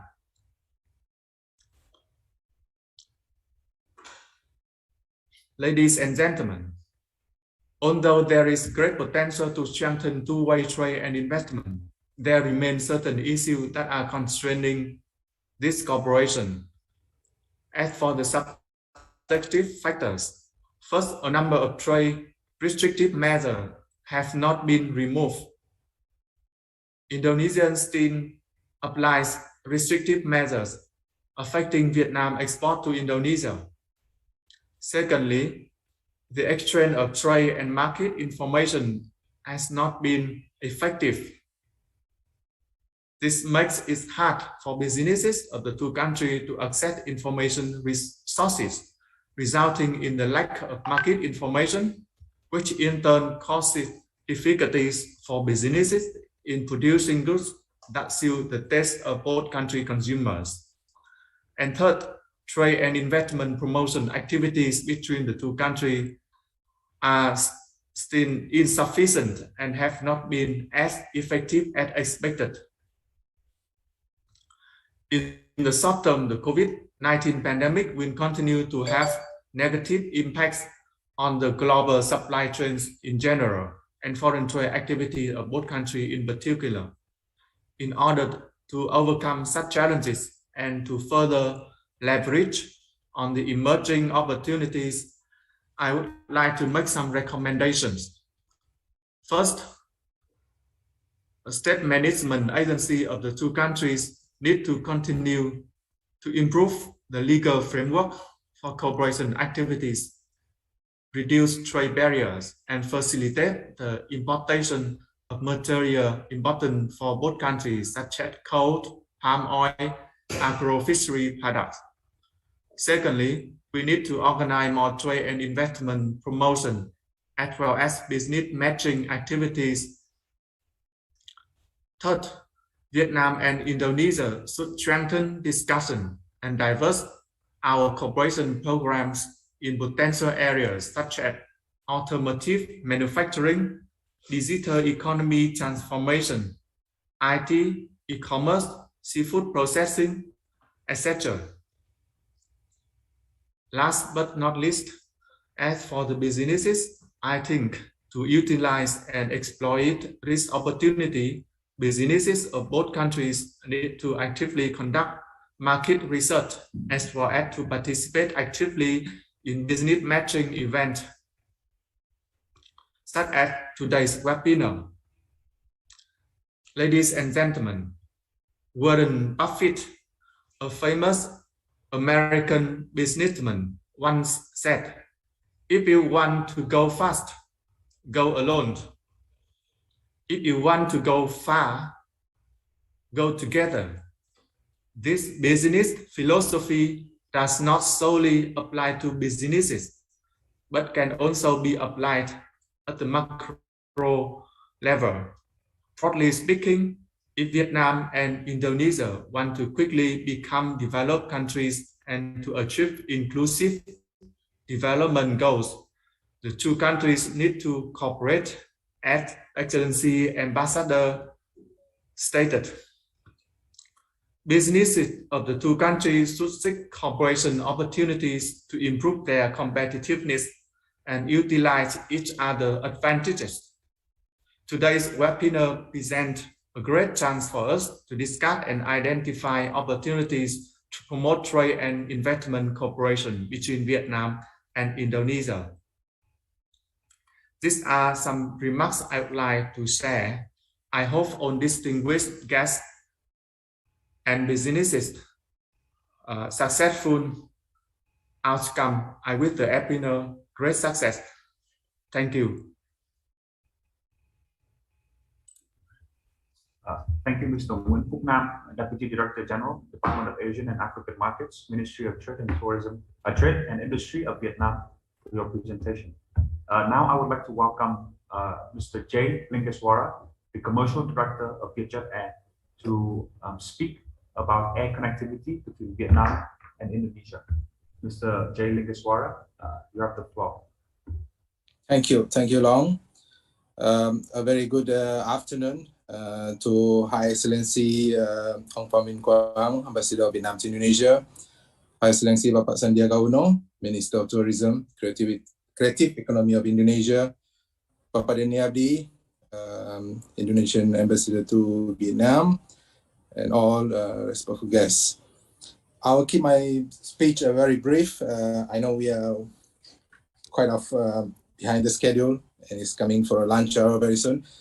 And in terms of the tourism sector, High Excellency Dr. Ha Van Siu, our Vice Chairman of the National Tourism of Vietnam, had given a very detailed brief of how the opening back of the economy for Vietnam. So pretty much for us as an airline, we will strictly adhere and follow the protocols which has been outlined by the authorities in Vietnam. So pretty much what has been shared by the High Excellency Dr. Ha Van Siu is pretty much a detailed explanation on how the economy recovery, the roadmap, and how airlines will actually follow this as a guideline. And also this is also including Indonesia. So to give a very brief update about Vietjet, I mean, we are the first airline who operate to Bali, and this was also a great achievement for us. We started our flight back in December, and I'm proud to say this was the first route of Vietjet Air which was hit almost 100% load factor within a month. So it was a great achievement for us, with the great support from the Embassy of Indonesia in Vietnam and Embassy of Vietnam in Indonesia, Bali authorities. So it was a great teamwork, which have actually significantly helped to boost the tourism, especially Bali and Vietnam. So we operated a flight back in 2018, December until March, and once the COVID pandemic hit all of us, we have to stop the flights, and until today we actually still eager to come back.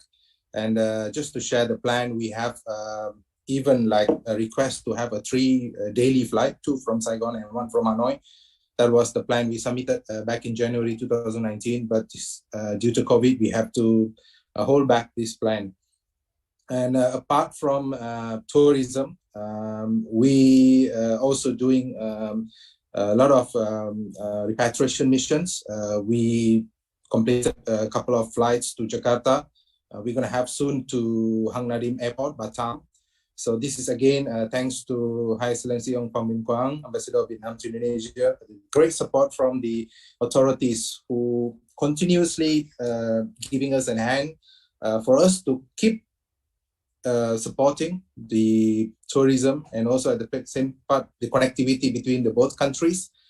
And just to add on our request for Jakarta, in our pipeline we have Jakarta as our next destination apart from Bali. So for Jakarta we also need a great support from the authorities in Indonesia, to give us a concrete support in order for us to start the flights between Ho Chi Minh City, Hanoi to Jakarta. So this is one of the things that I even shared during my last webinar, with the Indonesian authorities, that we need a support for us to explore Jakarta as our next destination apart from Bali.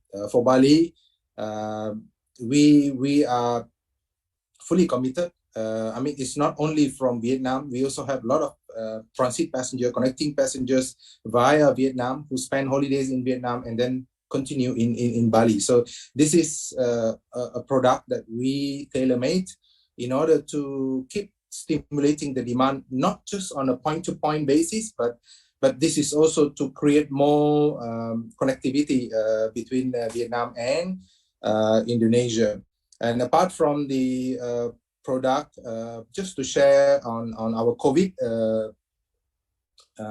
monitoring, or how we as an airline plays a role in ensuring the safety and the protective measurements for our travelers.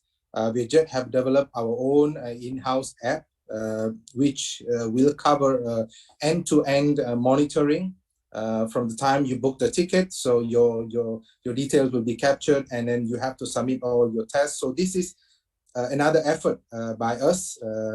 We built an online, our in-house app, which actually working closely with the CDC of Vietnam in order for us to track our guests and to ensure that we transport and we bring free COVID guests once the flights start to resume. And just to touch a bit on what High Excellency Dr. Pham you mentioned about opening back the travel industry back in Vietnam. So in November, we will have some pilot flights. Richard will be operating some flights to Korea. So this is also another stepstone for us to fine-tune the process, the measurements, in order for us to expand the route. So I'm very much requesting for the Indonesian tour operators, Indonesian authorities to take this as an opportunity for us to work together and to look at Indonesia as our next destination, especially Bali and also Jakarta, in order for us to expand the Southeast Asia connectivity. We are in ASEAN community, so I very much request that we have a much stronger collaboration as an ASEAN community. Perhaps we may do a more comprehensive framework between the ASEAN community to come up with a more simplified travel bubble within the ASEAN communities, in order to help the aviation industry, the tourism industries, because end of the day, it will benefit all of us. So once ASEAN have a complete framework, a travel bubble, a reciprocal basis within our ASEAN community, so this will actually give a solid framework for us to expand this network, especially for tourism. So that's pretty much a summary. I don't want to go too much detail on the numbers. Of course, the numbers doesn't look good because it's a decline numbers. But again, as what has been shared by the tourism, national tourism of Vietnam, we are on track to resume back the opening of the tourism industries. As an airline, we have done all the homework. We are fully prepared. We have all the digital app up and running, and we are committed to support between both Indonesia and Vietnam. And all we need is a support from both authorities, especially from Indonesian authorities, to support us in order for us to stimulate or to kickstart the tourism post-COVID. So I have a very simplified deck of Vietjet's development for the last 2 years. COVID pandemic did hit us really badly, but that doesn't stop us from expanding and exploring new projects. We are back to our full-scale domestic operations. We are expanding, and soon it will be an international. So that's all for me, giving a very brief summary. And I would like to share a video clip of Viet developments for everyone. Thank you.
Moral.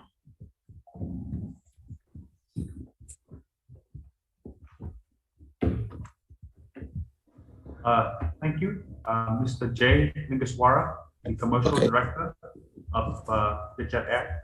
Thank you. Sorry about there gets some glitch on the audio, but that's pretty much on the recent development of it. Okay, thank you, Long, and thank you everyone for your time today. Thank you so much.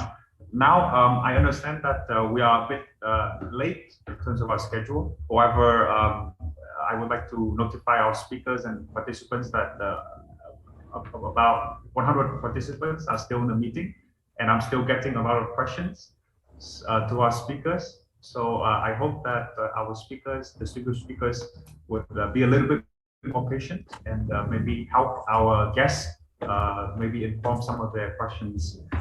So I would like to pick a few questions, multiple questions. Apa dari belakang?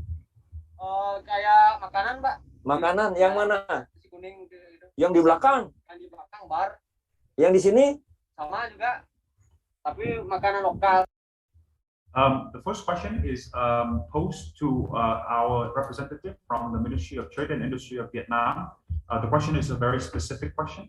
I would like to read the question as follows. Vietnam imports a lot of cashew nuts from Indonesia each year, but mostly not enough for Indonesia to supply there. Bali also has a lot of cashew nuts, but if there is an investor who wants to do cashew nut plantation, it will be good to join with Bali local farmers who already have empty land to plant it. So I would like the maybe the representative from the Ministry of Trade and Vietnam to comment on this, regarding cashew nut exports and import from Indonesia and potentials for cooperation with Bali and Indonesia in general.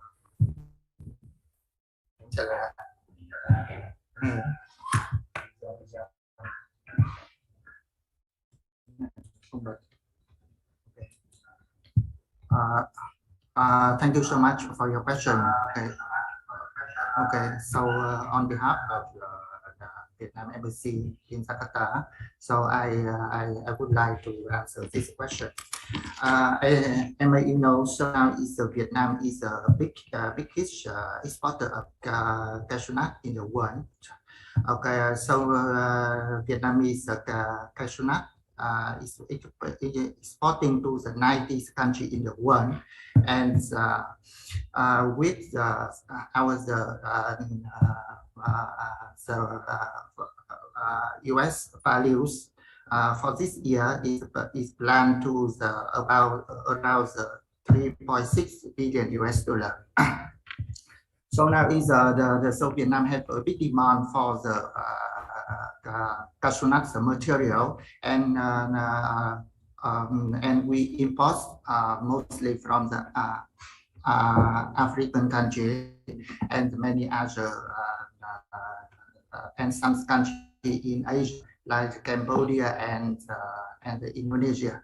So I think that for the last year, we imported around 65,000 tons of the cashew nut from Indonesia with a value of 91 million US dollar. So I think there's a very big opportunity in the cashew nut between the Vietnam and Indonesia. So now for your request for Vietnamese investor to come to Indonesia, so our embassy here will to convey this request to the Vietnamese cashew nuts player, and then so we will got your contact here, and so we will to contact with you later. Thank you. Thank you, Mr. Quang, for your comments. Our guest who asked the same question about cashew nuts also would like to have further connections regarding coal cooperation. So cooperation in extracting coal. So maybe in the breakout session, maybe Ms. Nani Chen can speak further with Mr. Quang on this issue. Our second question is directed to Mr. Chen Thanh Long from NPI of Vietnam. The question is, what is your assessment? Okay, so you've spoken on Vietnam's views of situation, but what is your personal assessment of the future of sustainable recovery for regional economies in the next year and beyond, especially with on the issue of the recovery of supply chains, and how can Vietnam and Indonesia work together on this?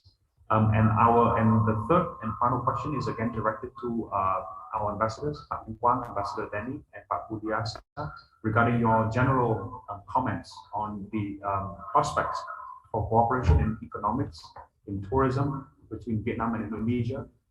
What is your personal views on this? So first, I would like to invite Mr. Chen Thanh Long and maybe our ambassadors and Pak Budiasa can give their comments. Thank you.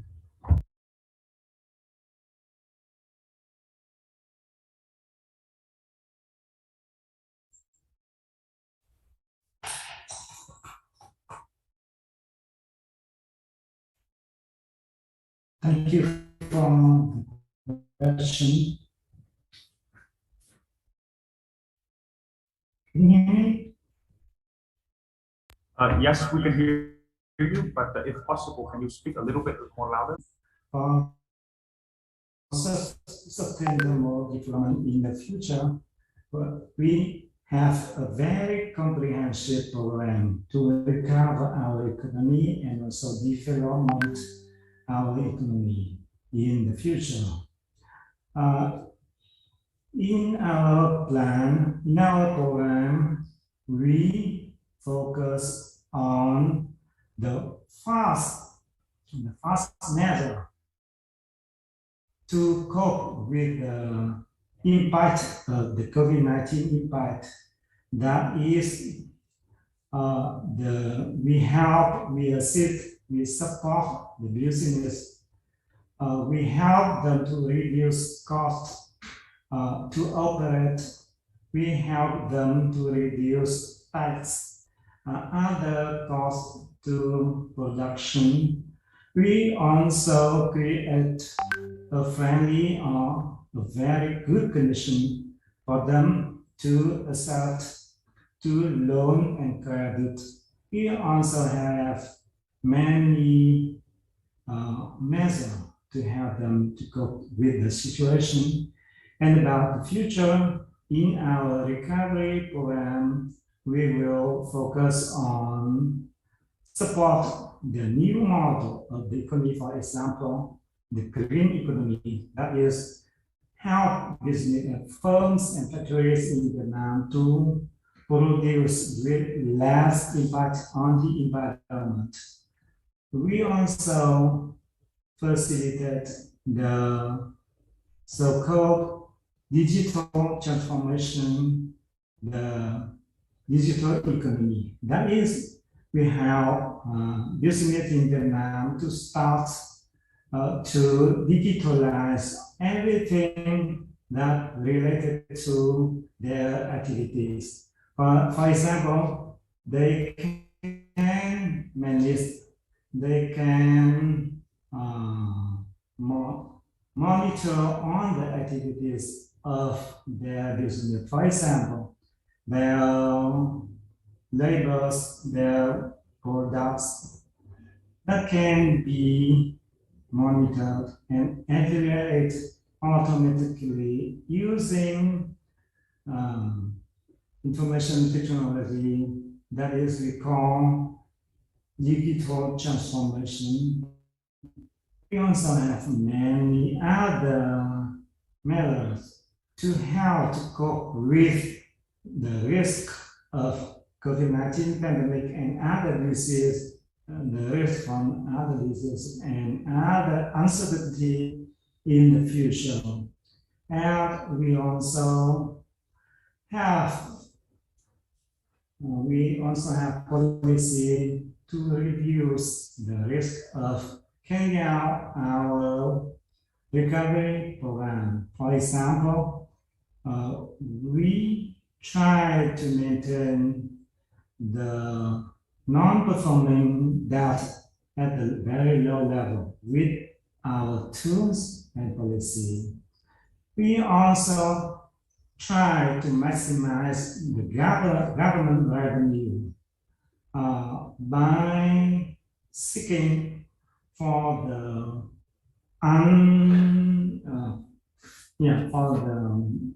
the revenue that is we have less it outside of our budget balance. We also try to minimize the unneeded cost, unneeded expenditure. For example, the travel cost, the meeting cost, and also other expenditure that is not needed in the context of COVID-19.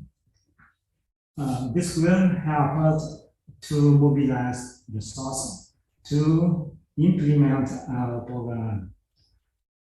And for the sustainable development, we tried our green growth with our green strategy for Vietnam. We also participate in one platform for reducing the carbon dioxide.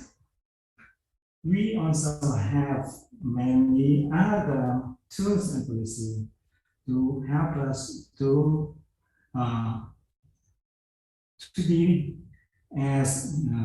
friendly to our environment, and to help us to develop in the future. We are also looking for new sources of growth in Vietnam.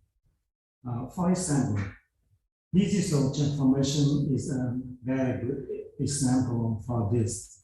We also try to transfer our economy from capital-intensive growth to technology growth. That is to say, we have very comprehensive program and other strategy for our sustainable growth in the near and also in the mid and long-term future. I think it is very different for me to share all the information about all the policies in Vietnam in such a very short time, and there are also other very many issues that are related to other areas that our colleagues can help me to answer, but FIABCI Ministry of Planning and Investment is the government agency to help the government to synthesize all the policy of other agencies to make our plan, our strategy for development. And I would like to thank you for your question. And this is the end of my answer. And thank you.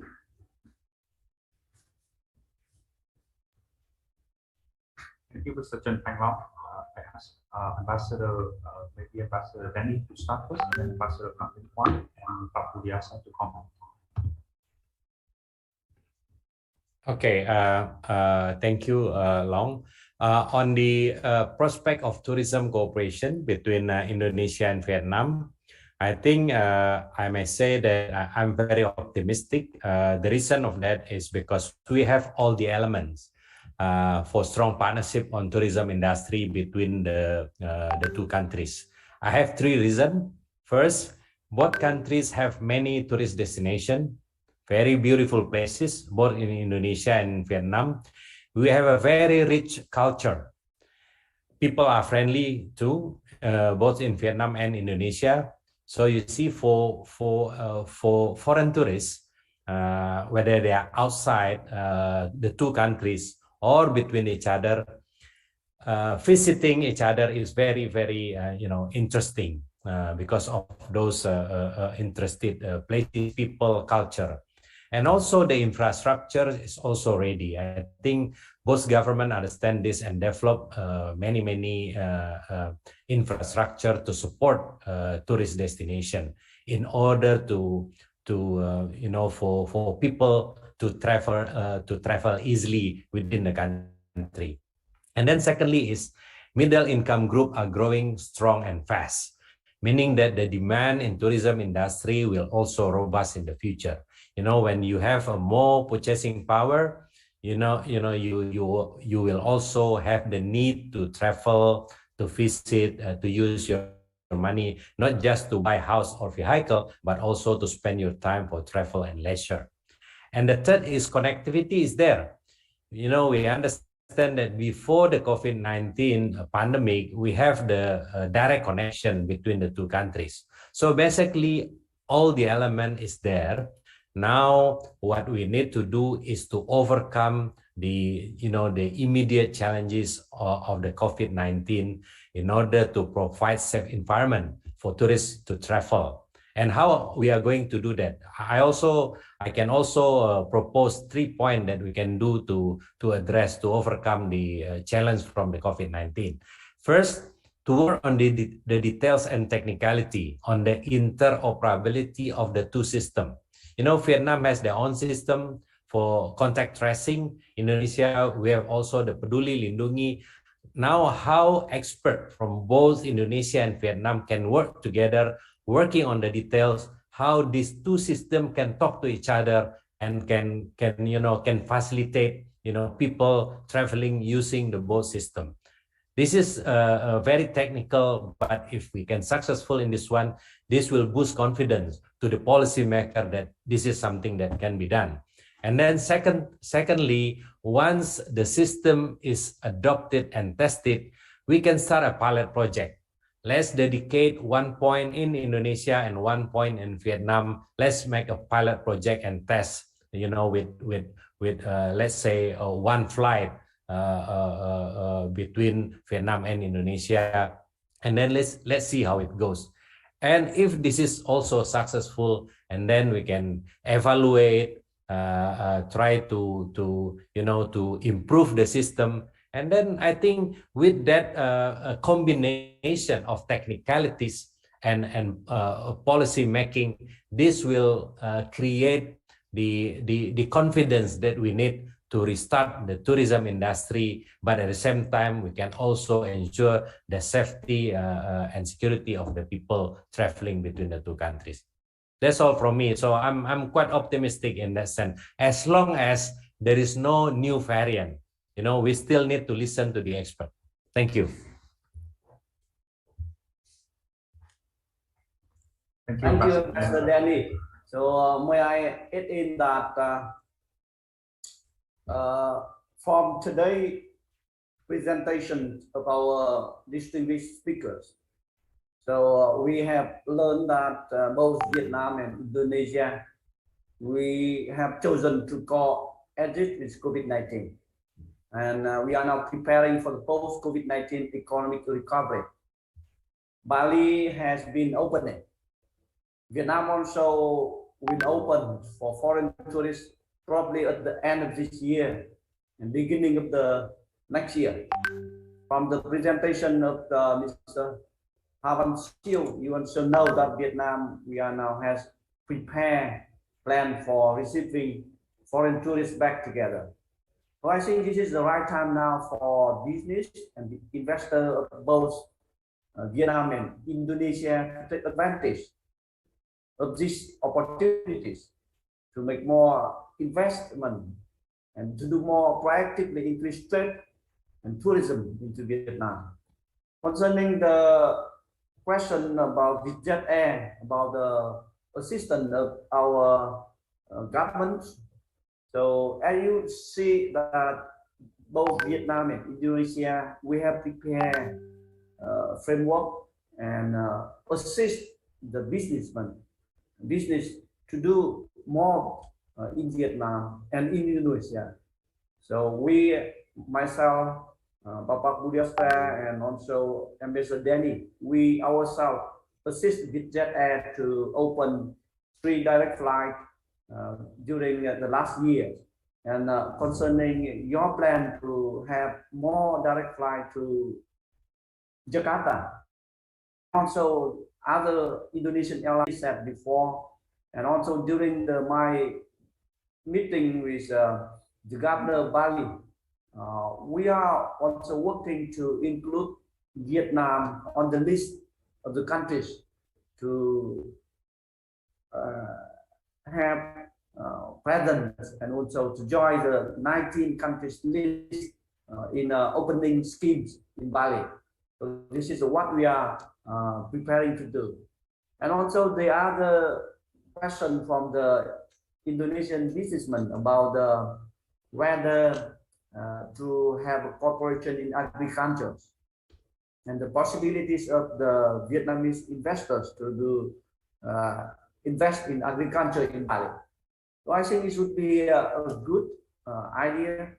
Bali is most famous destination in the world for tourism. But during the COVID-19, we know that we should live for a long time with COVID-19. So every country, every region, we should also have diverse our way of or restructures our economy.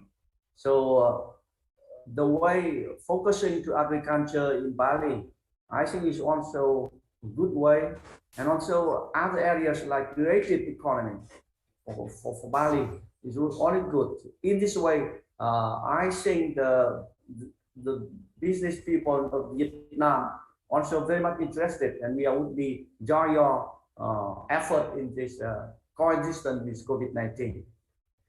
And I also want to add in about the possibilities of cooperation in the vaccine productions and also the pharmaceutical production between Vietnam and Indonesia.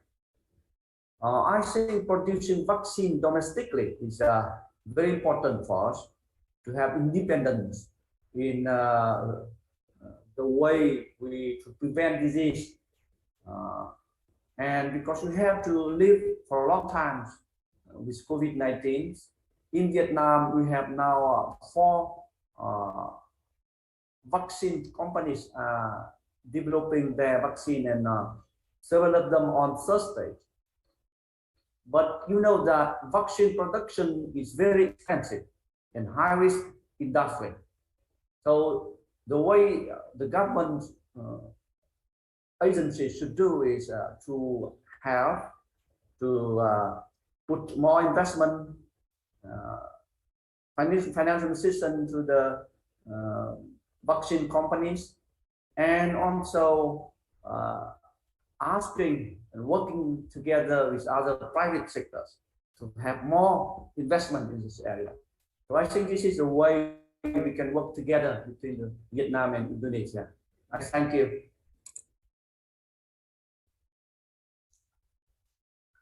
I think I'll just echo what Denny Abdi already mentioned earlier, that the potential is so much for the tourism between Vietnam and Indonesia. Name tourist sport people and the culture, and also the distance and the climate that support all the tourism business, and plus the growing middle income people. I think that's the backbone of the growth of the tourism. But for as a private sector, I think once the opportunity is there, no need to say anything, no need to push or anything. The opportunity will be grabbed by the private sector.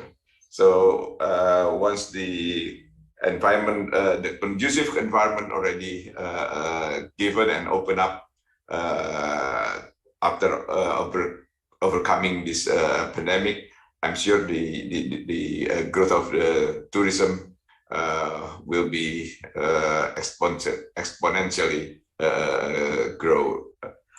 I think maybe that's my comment. Thank you. Thank you, Ambassador Denny, Abdi, Ambassador Quang, and Pak Budiasa for your comments. Thank you for your patience. So I believe that wraps up our sessions on tourism and economic cooperation. Now I would like to invite Pak Budiasa Sastrawinata, Chairman of the Indonesia Vietnam Friendship Association, to offer some closing remarks and comments to end our the first 3 sessions of our webinar, and to begin our session 4 on business matching. Please, Pak Budiasa, the floor is yours. Thank you. Excellency, Mr. Pham Quang, Ambassador of the Socialist Republic of Vietnam to the Republic of Indonesia. Excellencies, Pak Ambassador of the Republic of Indonesia to the Socialist Republic of Vietnam. Participants, Indonesia-Vietnam Friendship Association colleagues, ladies and gentlemen, a very good afternoon to you all. First, I would like to thank our keynote speakers today, Excellencies Dr. Sandiaga Uno, Minister of Tourism and Creative Economy of the Republic of Indonesia, Dr. Raden Padede, First Executive Secretary of the National COVID-19 Handling and Economic Recovery Committee, Bapak Iwai Koster, Governor of Bali, and all the speakers at the panel for participating in our half-day webinar today. My special thanks also go to Ambassador Quang and all the team members of the Embassy of Vietnam who have collaborated with IFA and made this event today successful. Since last year in 2020, the state of global economy has severely affected by the storm of the COVID-19 triggered crisis. While we see early signs of a rebound in the Asian ecosystem, but nothing like a return to normal, the global economy is going through a major transition. As many companies were forced to go on efficient mode to save costs, to survive and sustain their business, while the small companies whose pockets are not deep enough to cover their operation were forced to shut their doors, some even for good. Nevertheless, the COVID-19 pandemic has also revealed the horizon of opportunities ever seen before. The accelerated application of digital technology in almost all business sectors has transformed many businesses to be efficient and effective in their day-to-day operations. As my final words this afternoon, I strongly believe that through strong cooperation and collaboration among countries in the world, we will come out victorious, defeating the COVID-19 pandemic. As there is a saying in Indonesia, bersatu kita teguh, bercerai kita runtuh, meaning together we stand, divided we fall. There will certainly be more challenges ahead of us, and there will be more collaborative efforts needed to overcome those challenges, such as the climate change or migrant issues. Next year, Indonesia will lead the G20 presidency with the theme, Recover Together, Recover Stronger, which reflects the spirit of collective recovery with the world. Indonesia is promoting the world recovery after 2 years of struggle with the COVID-19 pandemic. In this collective recovery process, we must pay attention to the interests of the world, including small, developing, and vulnerable countries. And today, as the world is celebrating the Global Entrepreneurship Week, we, Ciputra Group, always say, we must lead with integrity, professionalism, and entrepreneurship for our continued success. Thank you. Thank you, His Excellency Mr. Budiasa Sastrawinata, Chairman of the Indonesia Vietnam Friendship Association. And with that, I would like to end our first 3 sessions on public health policy, the tourism sector, and economic policy. Thank you, Excellencies, Ambassador Pham, Ambassador Denny, Abdi, and all of our speakers for your insightful comments, your time, and for displaying information that are crucial to many of our businesses, their concerns today. So thank you. On behalf of the organizing team, thank you all. Thank you.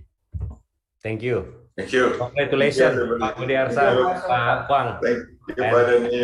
Thank you, Ambassador Pham. Excellent event. Thank you, Pak Budiarsa. Thank you, Pak Denny. Bagus, Thank you to all participants who has been with us for the whole day, half day. Yang penting jangan lupa